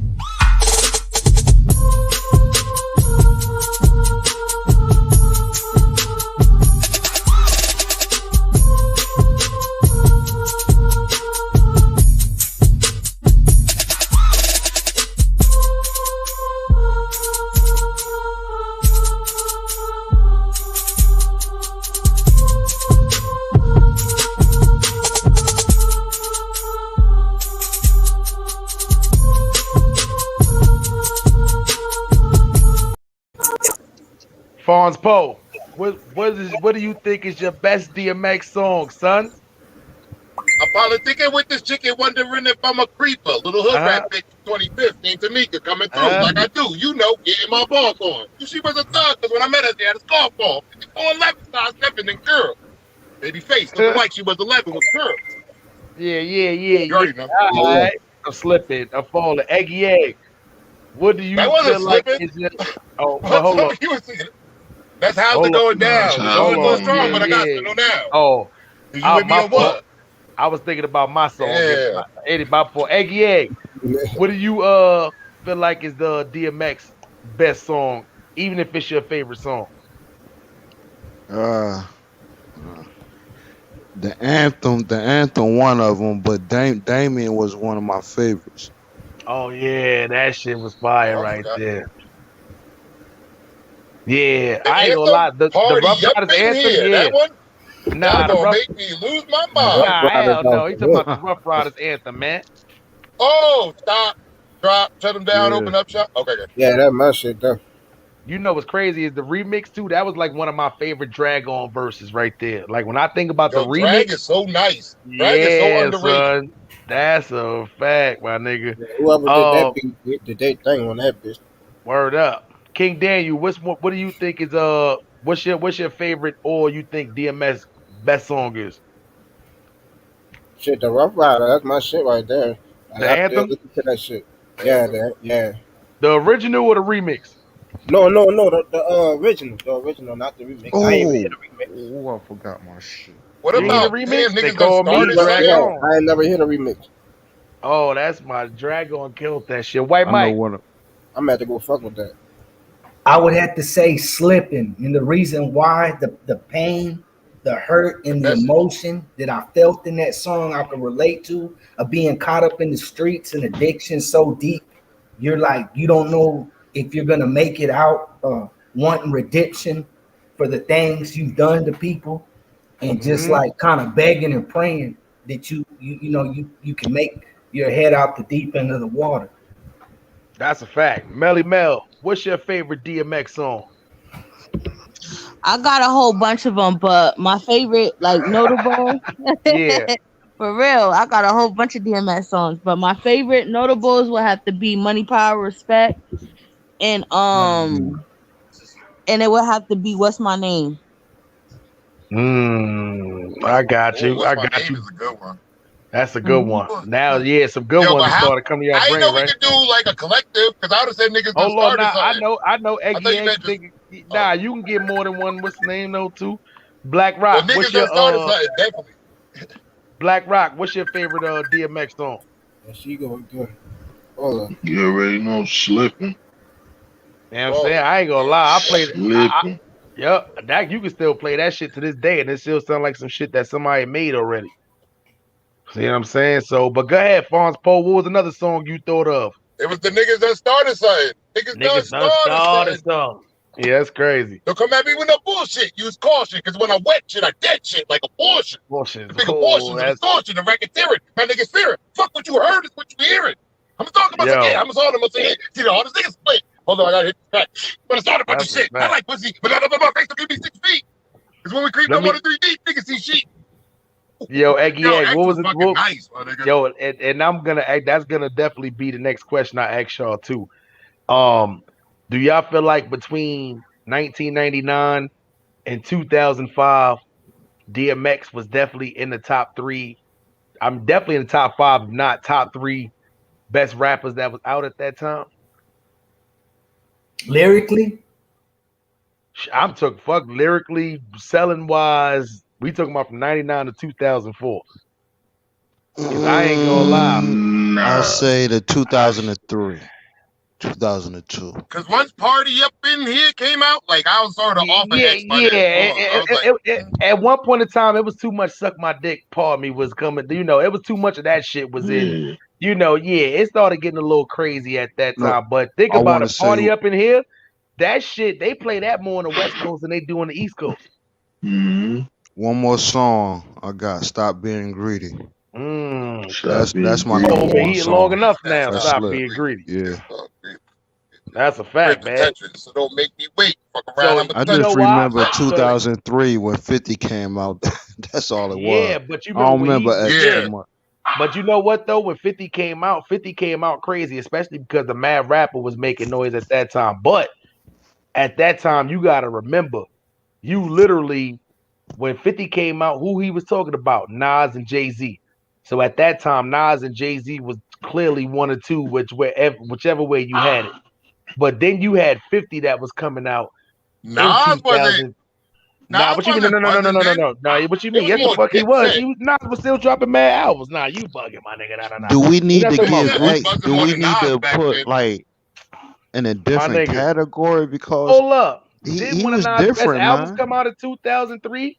I could hold Nah, his best joint was Stillmatic. No, I ain't saying. I didn't say one. What's the name? What's the shit with the big crown? Hold on, now I gotta look because I remember I was riding Greyhound. I was riding Greyhounds. I was riding Greyhounds at the time. No, not Godson. You talking about the double album? So the first 2-3 joints is the only hot one. Illmatic. It was written. You know what it is? I think out of the non-album Nas, well, at least the non I heard, I think like 4 or 5 of them shits is hot. You see what I'm saying? But nah, it's one of the. Is it the IM? What year IM came out? The IM that came out before Stillmatic. That was like his 3rd album, right? Wasn't that? Ain't that what year is that? Ain't that like 03 or something like that? Nah, that's like I think came out before. Yeah, that's like 01 or some shit. Oh, what I'm saying is he was still relevant in 03. Nah, he was still relevant. No. You know what? 01 Stillmatic came out in 01 because I remember Jay-Z dropped that shit in 01. Yeah, so but so definitely if that was all coming out in 01, but 03 he was definitely still relevant. Yeah, I'm telling you, man, he was. I am came out in 99. Yeah, that was 99. That's the one with the Egyptian joint. Yeah, that was 99. Okay. So I know I was riding great. Yeah, you're right. That was when I was in Ithaca at that time. I was riding Greyhounds when that album came out. Yeah, for sure. You know what I'm saying? That's how I remember my whole life by rap. Like I got to think what I was doing at that time, and then I can remember what music was playing. No, but it was still Nas and Jay-Z. And what I'm saying is, at that time, you had Nas, Jay-Z, DMX was making crazy noise, 50 Cent, like you said at that time. And the crazy part is, this is when people. I'm not talking about a group. I'm not talking about as far as group wise too. You said Prodigy was making noise too. I think you got to put X in a different category because in hip hop, at certain moments, they name ring bells. But like when he had his run, he shut everything down. In my opinion, when X came out, he shut shit down. All these rappers was there; they was making noise, but they wasn't loud like them. And when X came out, you understand this? I think he was one of the first rappers to hit the entertainment business straightforward, like albums, movies. Yeah. So he was Correct. going crazy for 3 years straight. This is why I was trying to say this. You talking about 2 platinum albums 1 year, but not only that, you got to realize X had 5 albums in a row that was fire. This is what people forgetting. He wasn't no like Nas got shit to where he good album. Next one is all right. Good album. Next, DMX had 5 albums in a row that was all fire. Movies was buzzing. And when hip hop, that 2000 area, he was making movies. He was doing more movies than music. So and he saved hip hop because understand it was pushing towards pop. It was pushing towards pop when X came back. That's why you said the streets is talking. Shiny suits and all that shit. Yeah, you right. Yeah, you got to realize right after that wave to where Mace had that run, DMX had that run, Ja Rule had that run, 50 Cent run pretty much was just beginning, and then he hit the wave hard. That's when the shit went to the South. You got to realize by time like 2004 and all that shit, 5 came. That's when the South started running crazy.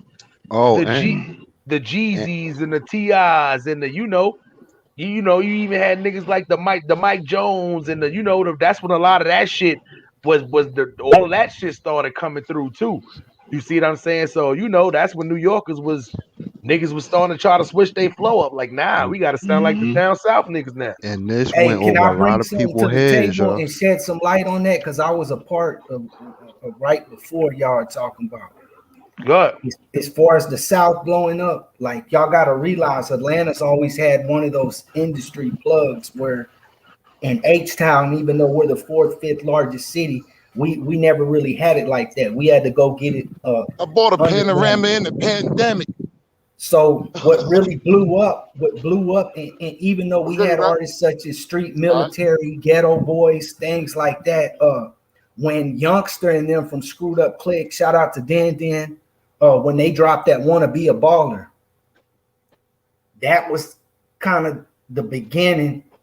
Yeah, that was my shit. Back in the day from Little Kiki and stuff like that and the Rap A Lot thing, but that is what took off, and a lot of that style you seen, the Peace and Chains and the grills that Atlanta started doing, that came from Houston. That's a fact. That's a fact. The sipping syrup and all that, man. I've been sipping drink since Warren Moon was a quarterback for the Houston Oilers. A lot of people don't talk about how Atlanta pretty much took goddamn Texas' whole style, but you know, my man Waco talk about that a lot. This go over a lot of people heads too. When X was out, he had the Bloods going crazy. That's a fact. Y'all niggas want to be killers? Get at me, dogs. They still call that shit that themselves to the day from that goddamn song. I hated that song. You see what I'm saying? Word up. It don't matter what block party you went to back in Brooklyn. They was playing that shit at the block party, especially when that shit was out. You gotta listen, man. That's why I be trying to tell people. But you know that nigga missed a big check. Because remember, Reebok came out with them DMX sneakers. Yep. But it was no correlation. They I don't remember those. What they look like? DMX. They was like Air Max a little something. Yeah, that was before he patented his name. That's why. Yeah. I gotta Google it. He missed a big check right there. He could have been the first dude on the sneaker shit, the first rapper with a sneaker. You know that happened to Patrick Ewing too. Mm-hmm. That's why now once he pat his shit. That's why Patrick Ewing is so expensive now. But when Patrick Ewing was cheap back in the day, hold on, time out. What happened with DMX sneakers though? They made DMX sneakers, and he ain't had no cut in that shit. Yeah, like he could have. Oh, they just put them out on their own. Nah, it wasn't DMX sneakers. They just named them DMX. Yeah. Reebok DMX. I think X in some type of way, he was the healing for Pac death. People was looking for another somebody they could relate to, and X was that person. That makes Not sense. really, because I wasn't. Have y'all ever read that book? His autobiography, the Earl Simmons? Nah, I ain't read that. Nah. You want to enlighten us on it a little bit? I read that. No, it's good though. What does it talk about? It's basically biography. You should break up, bro. All that shit. In my opinion, Just about his life history, him going to jail, all that they shit. was different, but they was similar because they were relatable. Because a grandmother might listen to them, the youth gonna listen to them, street niggas gonna listen to them, the church shit. They just regular people, you know. But at that time, where hip hop was at, you ain't had nobody like that. I used to always think those was two people who not even from look relatable, but who just from the way they act. You know, DMX and Tretch from Naughty by Nature was always two people who kind of like gave me similarities to Tupac, and not by just look all these stories with people coming out with stories about Tupac, cause he's a down to earth person. He'll talk to you. Now watch all the stories gonna come out about DMX. Watch. You see what his friend jumped on the stage. That's a fact. They said DMX robbed somebody at a gas station in North Eggy on 22. That was the airport. No, they said you know what? On McCarter Highway, right there, McCarter Highway, right by that car lot, and he did. The nigga tried to take a picture with them, and they robbed. He had like an FBI and everything. Airport and shit. Heard up. That's why real hood niggas don't care if this nigga, you know, fell back. We got uncles that we love that, you know, niggas might have been off and on crack, you know, kind of shit too. You know, that's your uncle. Still got a lot of nigga. I guess the ones that cost. Well, at the same time, you know, that's what I'm saying. It's just hard for me to believe, man. Yeah. This nigga just, you know, Just was just sitting in the room smoking crack, and then I'm like, nah, I don't believe that. That's kind of far fetched. I just want y'all to watch Vlad's stories and watch what K Slay say about the situation. About who? About DMX. The ex-brain He said he came over there with 2 crackhead girls, another guy, and they were smoking crack in the booth. You said Vlad TV said this? Yeah, let's go. Put in Vlad TV. Put Tales from the Industry. Nah, Vlad TV. Who was it? Like little cartoons. You said it was Flay. K Slay. DJ K Slay. Yeah, it was Slay. I heard DJ that K before. Slay. Yeah, you're right. I heard that. Slay did say that. Tell the story. You know I can't watch Vlad He said TV. he came with 2 girls and another guy, and he said they was in the booth. He said he smelled something, and he went there. Nah, Slay had to be on somewhere else. Slay don't fuck rock with Vlad. It was on Vlad. It's on Vlad TV. Tell me. When that shit came out. Oh, well, you get it. You sent me the clip. It was a second ago. I remember that. Like X in the booth smoking crack. I remember that. Yo, what's up, Ray Ray? Somebody in the chat, please Google it. You know, I'm a woman, and women don't know how to let things go, right? So I've been trying to be good, but I want to rewind the tape a little bit. Y'all gonna put some respect on Bobby Brown's name, okay? Stop trying to play Bobby. I've been hot now this whole show. I tried to let it go. Like, Bobby did things that nobody else ever did during the 80s. And y'all won't give him credit for that. Nah, Bobby Brown, my number one R&B artist. So let me ask you something. Right. Did Whitney really hook Bobby on the crack? It wasn't vice versa. Yeah, that's how the story go. I'm gonna say this, and I don't think I've ever said this on any platforms before. My brother started working for Bobby Brown when I was in like kindergarten. Okay. Oh shit. He's been with Bobby for like over 30 years, right? And there's not a video you gonna see in a concert or nothing that Derek Reed ain't up on that stage with him and in the credits with him, right? They've been all over the world together.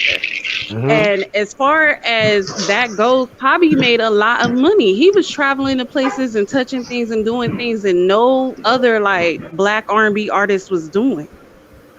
I remember them coming back off tour and they had ridiculous amounts of jury money, everything, just for going and like meeting kings and queens overseas. People don't know that Bobby was doing that way back in like 88, 89. They made good money. That's crazy. Like he wasn't lying. Everybody's saying they going overseas to the Middle East and all that stuff now. They was doing that in the 80s. Like a lot of black people who were in the music industry wasn't really living like that. That's crazy. They bailed Benny out. Benny from the Supreme team. They bailed him out of jail. Hey, you got all of them I can speak on something real quick? Good. Bobby Brown, DMX, rest in peace, Black Rob. There's so many people. Addiction. This is the problem I had when I started seeing a lot of the bloggers talk about DMX, and I reached out to some of the bigger ones and Black Rob. The problem with addiction in the hip hop culture in the streets, it's not being addressed. There's not enough awareness, enough people that's been into it, because when you take and really study these chemical compounds, and once you take them for so long without letting your body and your brain and your mentality detox from them, you become a different entity. You don't know what you're doing. So where I'm going with this is a major problem, and people are being hypocrites, because where I'm from in the South, we were brought up on popping pills and sipping syrup and smoking fry and all of that. So you got these artists that are pushing this to these kids. Sipping drink is cool.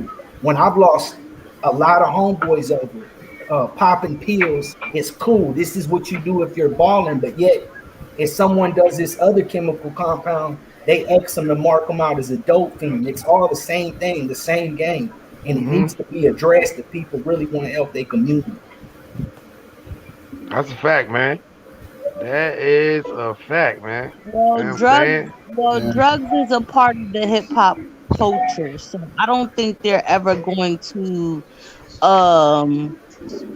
X that out as, or bring awareness to that as far as in hip hop because it's kind of part of the culture. I ain't even going, They've it's been part of around. They're the gonna still be around for many more decades, man.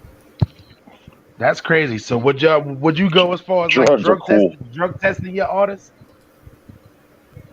Say it again. That's where Would they you get the go as far inspiration as from. A lot drug of them, testing your Nah, artists? I wouldn't drug test. a lot of I them get their wouldn't drug inspiration from test that. them. Nah, I ain't doing all I that. wouldn't drug test them, but I would definitely, let them know like if you don't, basically get on that talk. Like, you could destroy your life if you want to, but how is that gonna help you in the long run? You know what I'm saying? If you want longevity in this game, you using drugs is not gonna get you there. So it's gonna be your choice whether you want to continue or not. I think that's a Everybody good got a choice idea, in Dirk. life. I think that's a good idea, yo. Word. Drug test Everybody your got a choice in life. I'll test my artist. Fuck that.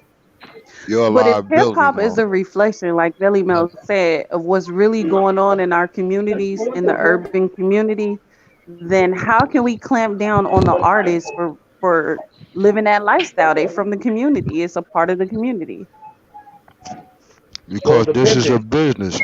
This is a Yeah. business. If I invest in you, I could do what I That's want. facts. You could talk about your henny and weed. But when you start talking about them pills and meth, it's a problem. Go over Yeah. there and sign with Def Jam. That's all. I'm not investing in, but I'm not investing in you personally. The record label is investing in Did he you. say meth? Who So rapping about meth?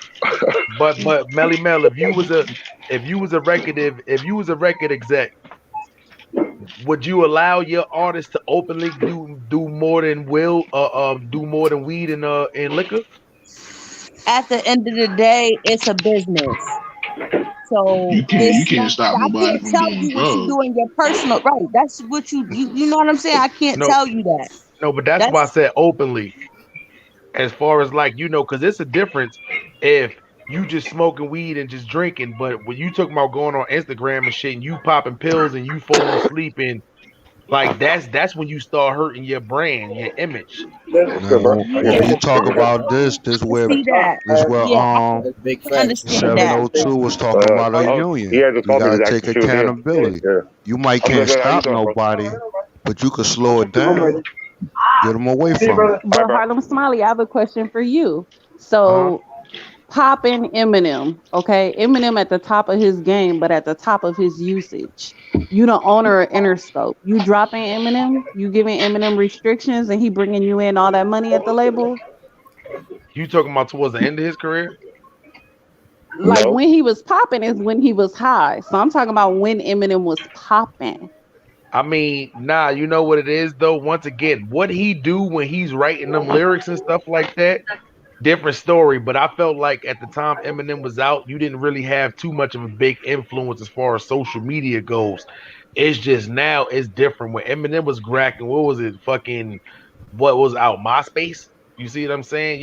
Shit like that. So it's like it's just total different. 99, 2000. Yeah, it's total different ball game now to where it's a lot of these artists that's openly on Facebook lives and on What the YouTube fuck? lives and that's openly doing stuff to where not only is it making them look some kind of way, but it's actually hurting the whole brand of not only their self but the company. And another thing too is a difference from telling a story than promoting it. Right. Yeah.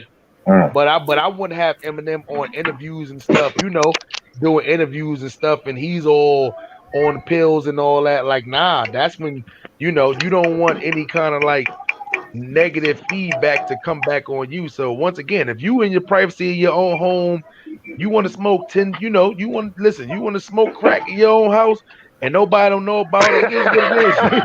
You see Nah, what but they You kept gotta put it Marvin Gaye. a They pro, kept you're right. Marvin You gotta Gaye put it high. They K kept James Slay and Brown high. They kept Ray Charles high. You know what I'm saying? you gotta put Yeah, in K dope. Slay That and is cool. DMX and A then it lot of them come up. motherfuckers gonna get that itch. They Ain't kept fucking. all them Oh, old school DMX and niggas K Slay. high. They was You they was seen it? calling they was calling them soul music junkie music back then. Yeah, yeah. Yeah, just type in But a K lot of them Slay get and their DMX. inspiration from it. You heard everybody? Well, a lot of them DMX, used K to be Slay, on. K Slay, DMX. Wait, what? Type in DMX K Slay.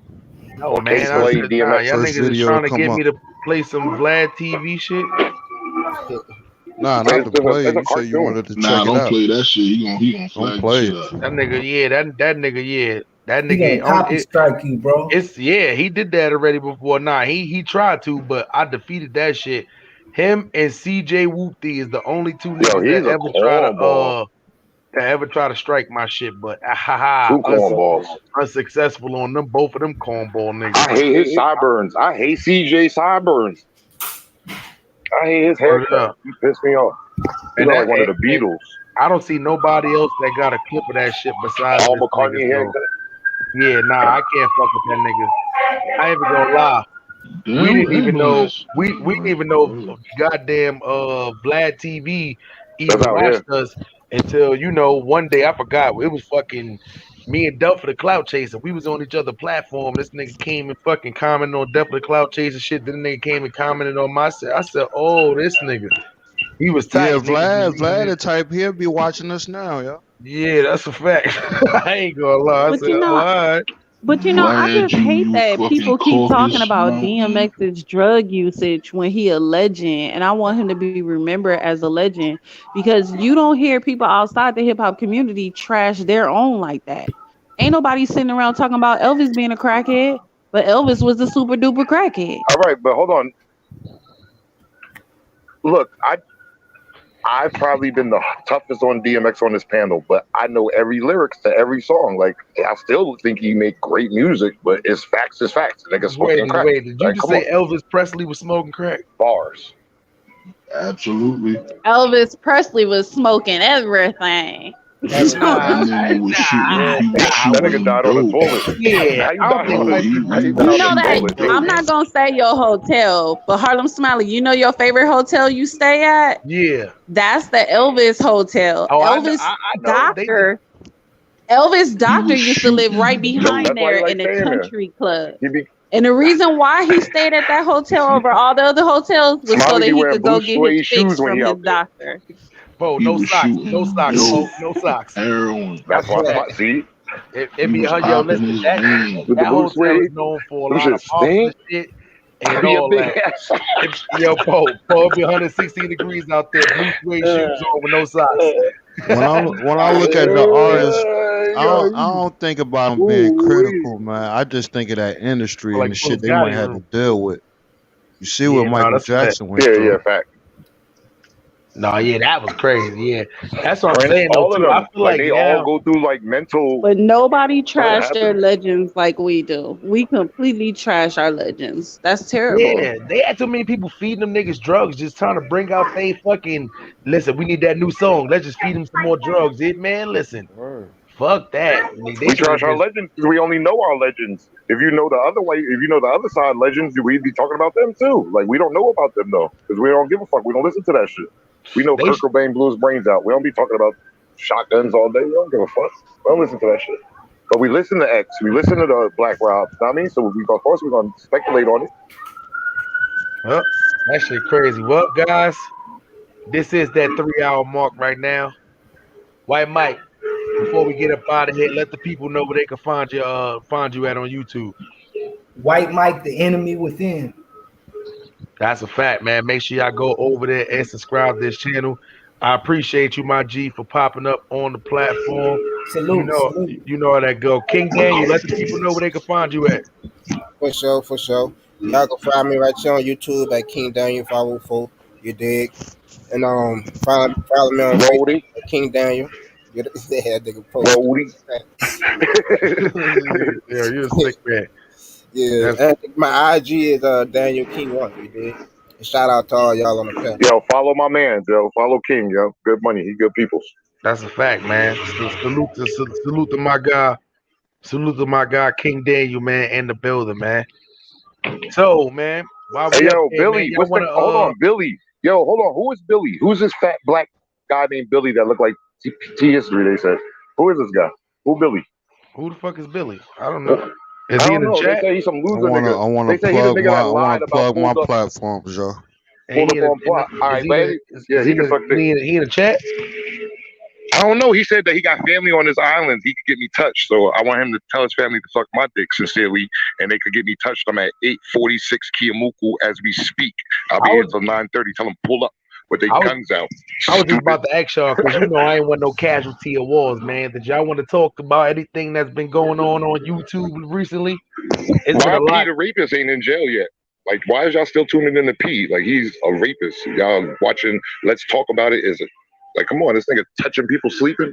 Oh, no. Yo, Paul, why you don't like that man, man? When he said something about you, he touched the little girl. No, but yeah, how you gonna touch it? No, I went on his. If y'all look at his program yesterday, I left a comment in the. I just said, "Hey P, aka slip him a pill, aka yes means no, no means yes." Like I just made a little, and they went on like a 10-minute rant. Him and the fat nigga Billy, there was some nigga named Billy. But I think Billy's the guy that lied and said that he pulled up on stats. They said they pulled up on. Remember they lied and said they pulled up and they ain't pull up shit. They were trying to pull up his pants, right? I don't know who the fuck. But I don't know. But wait till I see a picture of this nigga. Yo, whoever. Y'all know who I'm talking about? Somebody sent me a picture of this kid because I'm on his heels. It's a black nigga. It's a black nigga named. They said his name Billy. Billy. I want to say Billy Gordo. Is it Billy Gordo? Who the fuck is King? Damn, man. Yo, King, you gotta cam up, my nigga. You gotta cam up. Block that. Cause there's only one King I know, and that nigga from Harlem, and I don't think you him. So, nigga, you gotta cam up, my nigga, if you trying to hit this platform. I ain't letting Avatar niggas up here right now. You know what I'm saying? Just end of the show. Do what you want, stupid. You know how that shit go. That niggas don't even understand that. Hold up. Yo, who you? What's good?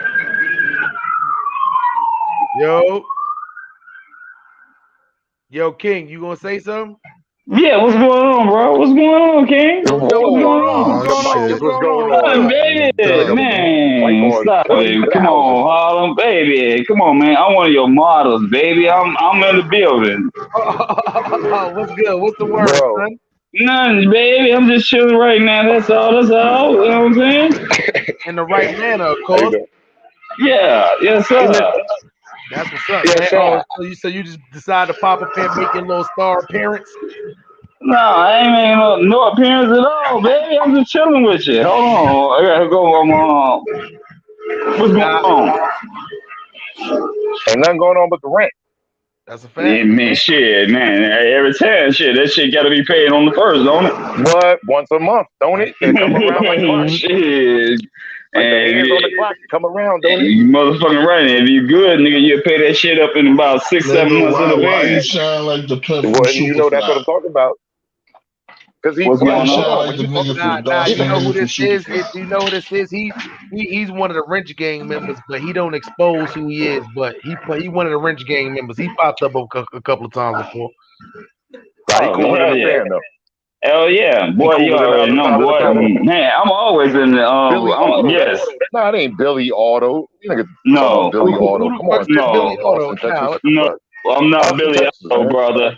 I'm sorry. No, I'm talking about the other guy I was talking about. The Billy. I don't even know who the fuck that is. Billy. I ain't gonna lie to you. I don't know who he is either. The niggas all over my. No, I'm talking about Billy Otto. I don't know what the fuck that is. Billy Otto from, you know, Billy Otto is from 6ix9ine. Oh yeah. They got to fight at the airport. The black nigga, right? Pretended to fight. He was a black person of color. Yes. Oh, all right. Yo, what's up? What's good? I think White Mike was the one that was friends with Shadow who started calling him the N-word. I'm just throw that out there. Nah. We ain't doing that to White Mike. Nah, White Mike cool. We ain't doing that to White Mike. You know what I'm saying? We ain't doing that. Don't throw no schmut on my guy's name like that, man. Paul only joking, my nigga. You know what I'm saying? Paul only playing, my nigga. That's a fact, man. Yo, Shadow and y'all other people, don't ever come up here again. Keep y'all weird asses on Gotti Section. For the weirdo niggas to come the fuck back, man. I want to ask them a couple of questions now that we already passed this. Them niggas. Yeah, I want them niggas is different, my nigga. You can go back to talking with yourself. Go ahead. I didn't even want to get into full discussions with them because I was trying to get to the subject matter at hand. But now that I got he dead ass popped up. he came up here with the BS though. How you gonna interrupt the whole flow? Talk about so they called me the N-word, guys. Like, what were you supposed to do? Nigga? I'm Like, mad that I'm yo, mad what is that wrong? I'm more mad that Sister Soldier popped up here with that energy. Come back, Sister Soldier. Yeah. I'm mad she popped up here with that energy It's like a cold that. winter. Word up. With your The little light skin coldest afro, I summer want you ever. to come back. Word up. Yo, she ain't had a little Yo, hold on. You were friends with some white guys. They turned around and called you the N-word, and now you're saying they're the KKK of the YouTube? Like, come on with this bullshit. Like, But get then in out the of here, back guys. chat, You're a whole grown man. yeah, but then in the back chat gonna call me a coon nigga. Gonna call us coon If nigga. you go on Melly, you missed Xbox that, Live, Melly. you're gonna get called. Melly, you missed You're gonna that. get called nigga 30 times in a half hour. Every half hour you're gonna hear nigga. You're like, damn. Yo, Eggy, what So sector come they on. from, Eggy? What sector they from? What's that? The conscious community. The conscious community came Conscious over here. community. Nigga came up here. He's like, yeah, Shadow. Some nigga named Shadow. Yeah. I was hanging out with these white boys and they started calling me nigger and all this stuff. You know me. I just started laughing. He's like, they're forming up. They're getting together. Nigga, like the KKK YouTube. Get the fuck out of here. That shit, yo, I was in stitches, my nigga. So then, you know, ran him off the platform and all that. Then his little girlfriend came up here, popped up here with her little Sister Soldier shit. All right, man, listen. Yo, I was in I'm gonna have to watch the replay. I was in stitches. I said, who is these people? I don't even listen, man. Word up. Now I got time. Them niggas don't want to come back. You see what I'm saying? But that was weird as fuck. That was that's some shit Gotti probably sent them. Gotti, I wouldn't be shocked. That's some Gotti behind that goofy shit. Man, that nigga better have his people stop jacking my content, man. That's it, man. That's crazy. I'm niggas' fathers on YouTube. You know what I'm saying? I ain't gonna lie. My Uncle Jungle. My Uncle Jungle. Yo. This nigga. I swear I was hoping somebody would flag that shit too for fake information. My Uncle I said, damn, what would a nigga do for a Klondike bar abused? So wait, that's the uncle from Brown. That's the uncle from Brownsville.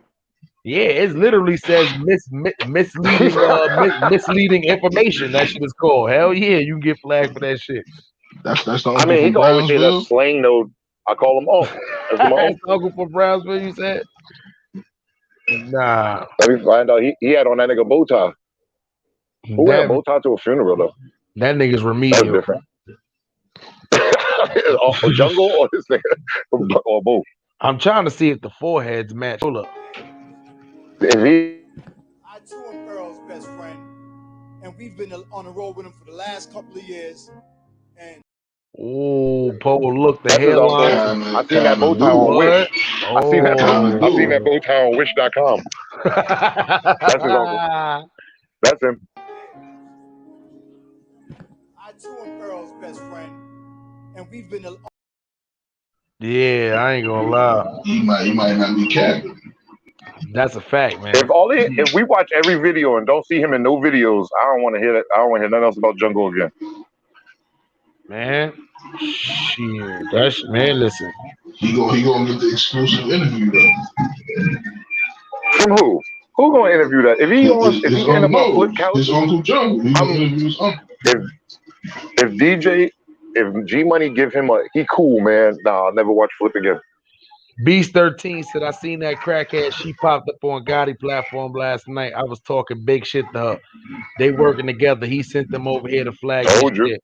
And that makes sense. Shout out my broski Beast. That's a fact, man. Beast 13, man. Always in the we see you out there in the streets.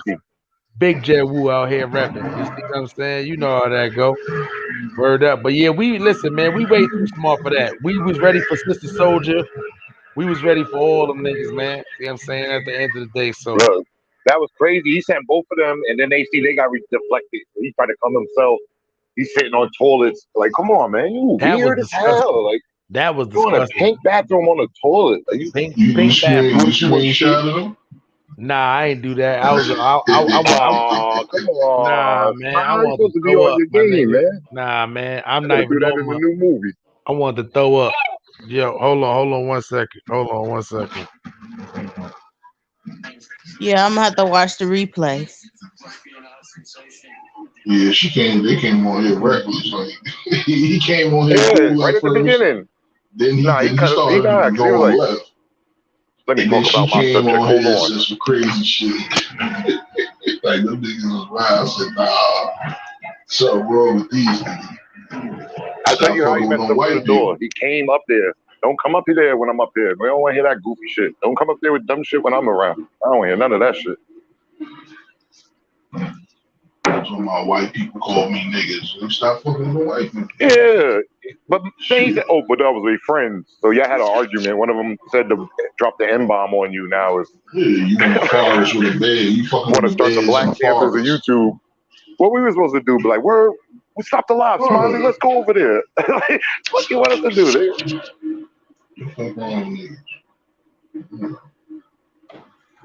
Yeah, that's crazy. All those people that do shit like that, all their houses is disgusting. Guaranteed.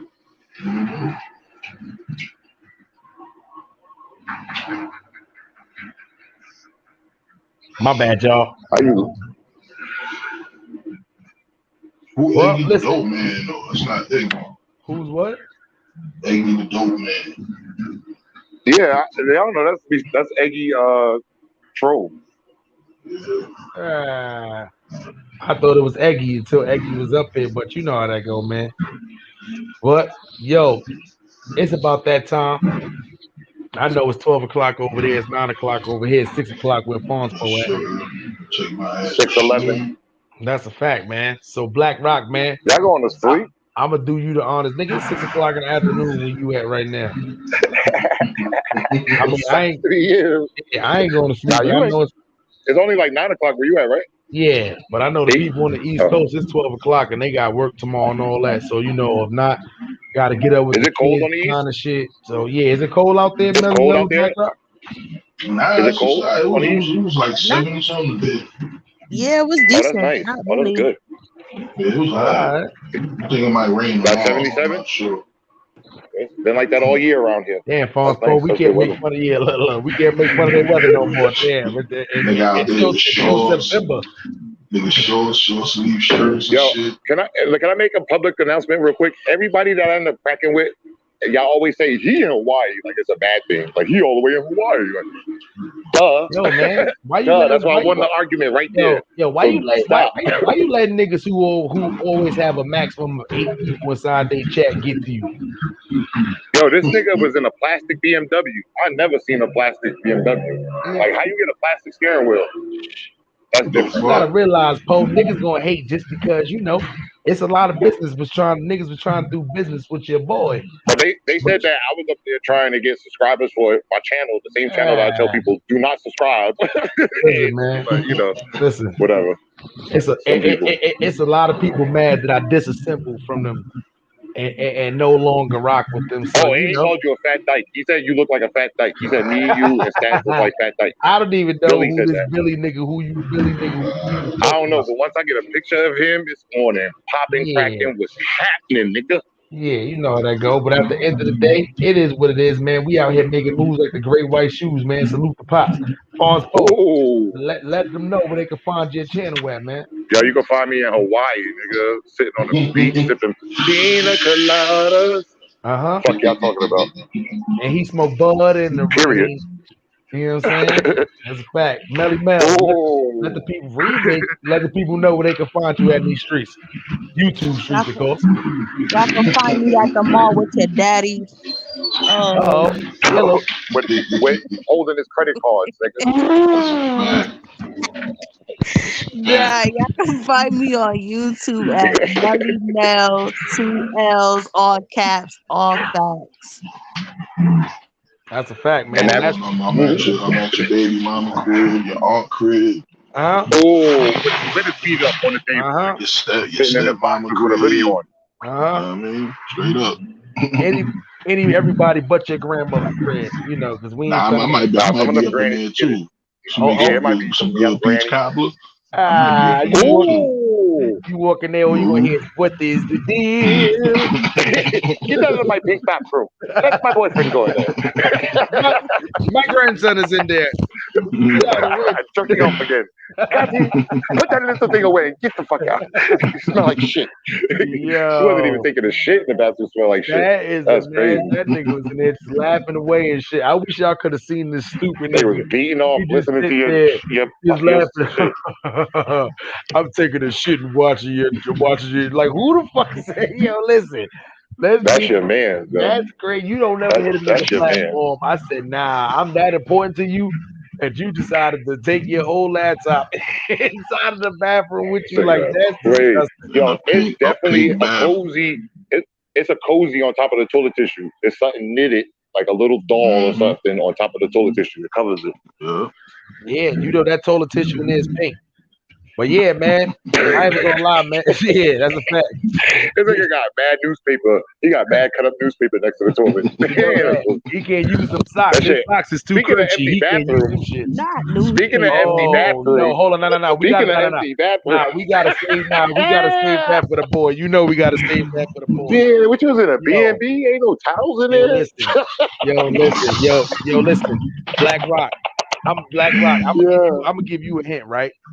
Who is and this not me throwing who listen, what if we tell you we got an actual little, niggas is feeling themselves. We actually got We got a little picture of somebody that nobody ever seen before. picture of somebody be on YouTube talking massive shit that nobody never seen before. I think I know who you talking about. You know what I'm saying? Yes, listen. Some white, can I throw out a hint? Good. Yeah, if you say happy feet, some white Jordans. You know what I'm saying? Is those Jordans or the Air Force Ones? Them shits is fucking Air Barclays or some shit. Hold on, y'all talking about something different. I was talking about something else. No, that's the Avatar picture. How he look though? He look crazy. Man, listen. A church grandma. A church grandma. Nigga shaped like a gallon of milk. Niggas back. Y'all crazy. Y'all ruthless. Y'all niggas is crazy. That nigga, what? You talk about a Mr. Potato Head? Yo, anyway. We're gonna save that for the proper manner, of course. Make sure y'all go subscribe to my guy Stats 280. Don't forget to Smiley said he looked like a soup with feet. He said he looked like a couple noodles with feet. Yo, Smiley crazy. Uncle Fester. Nigga said that nigga feet and look like baked potato and socks. That shit look crazy. Man, listen, anyway. He called them happy feet. That's y'all chill. Chill. Make sure y'all go over and subscribe to my man Stats 280, man. Make sure y'all go support the EBK King himself. You know what I'm saying? And that's me, man. I'm just a Brooklyn Crip from my home state. Show some respect. If not, cuz, put it in check. I'm up next, man. This is your boy Harlem Smalley, the one and only Dirt Gang TV. I don't know what the Piece of the gods in the planet. I don't know what Fonz Poe got playing in the background right now. Hold on. I was piecing out the guys. First of all, I was listening to some Korean R&B that relaxes me. Yo, come on. Y'all listen to Korean R&B? Not Korean R&B. If you never sat in the panorama during the pandemic and listened to Korean R&B, y'all not living life, my nigga. Now you see why they talk about you being in Hawaii. This is exactly why they talk about you being out there. Because you do shit like that, my nigga. This nigga Poe, man. Only myself. I'm exotic, baby. That's it, man. Salute, man. I appreciate all the Wrench Gang members. Y'all know how that go. Wrench Gang up all day, got a man. real MVP. That's a fact. CCG, Jet Woo. Y'all know how that go. K, EDP, 445K, fat faggot. It's a fact. We got a lot of shit, man. We be Billy getting Auto trolls and all kind of shit, man. Billy, yo, Poe, you stupid, man. Salute to the team, man. Y'all know how that go, man. List, baby. Y'all niggas is sick. Yo, later. Dirt Gang Productions. Yo, Harlem Smalley. It's about that time. We want to see a movie. Work time. As y'all can tell, I synced up already. Time for y'all to sync up, man. Yo, y'all still tuned in it? This is your boy Harlem Smalley, man, and you are tuned in to the one and only Dirt Gang TV. So we got a special guest in here today.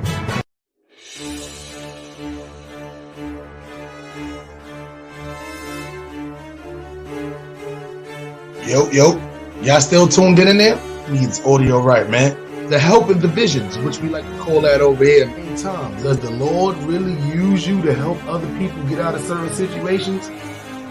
Yeah. This is your boy Harlem Smiley. You are tuned in to the one and only Dirt Gang TV, and as usual, it don't matter what y'all smoking on. There's a couple of things we got flowing, man, but right now I'm gonna play this Perfectly Flawed. You want to start out with that one?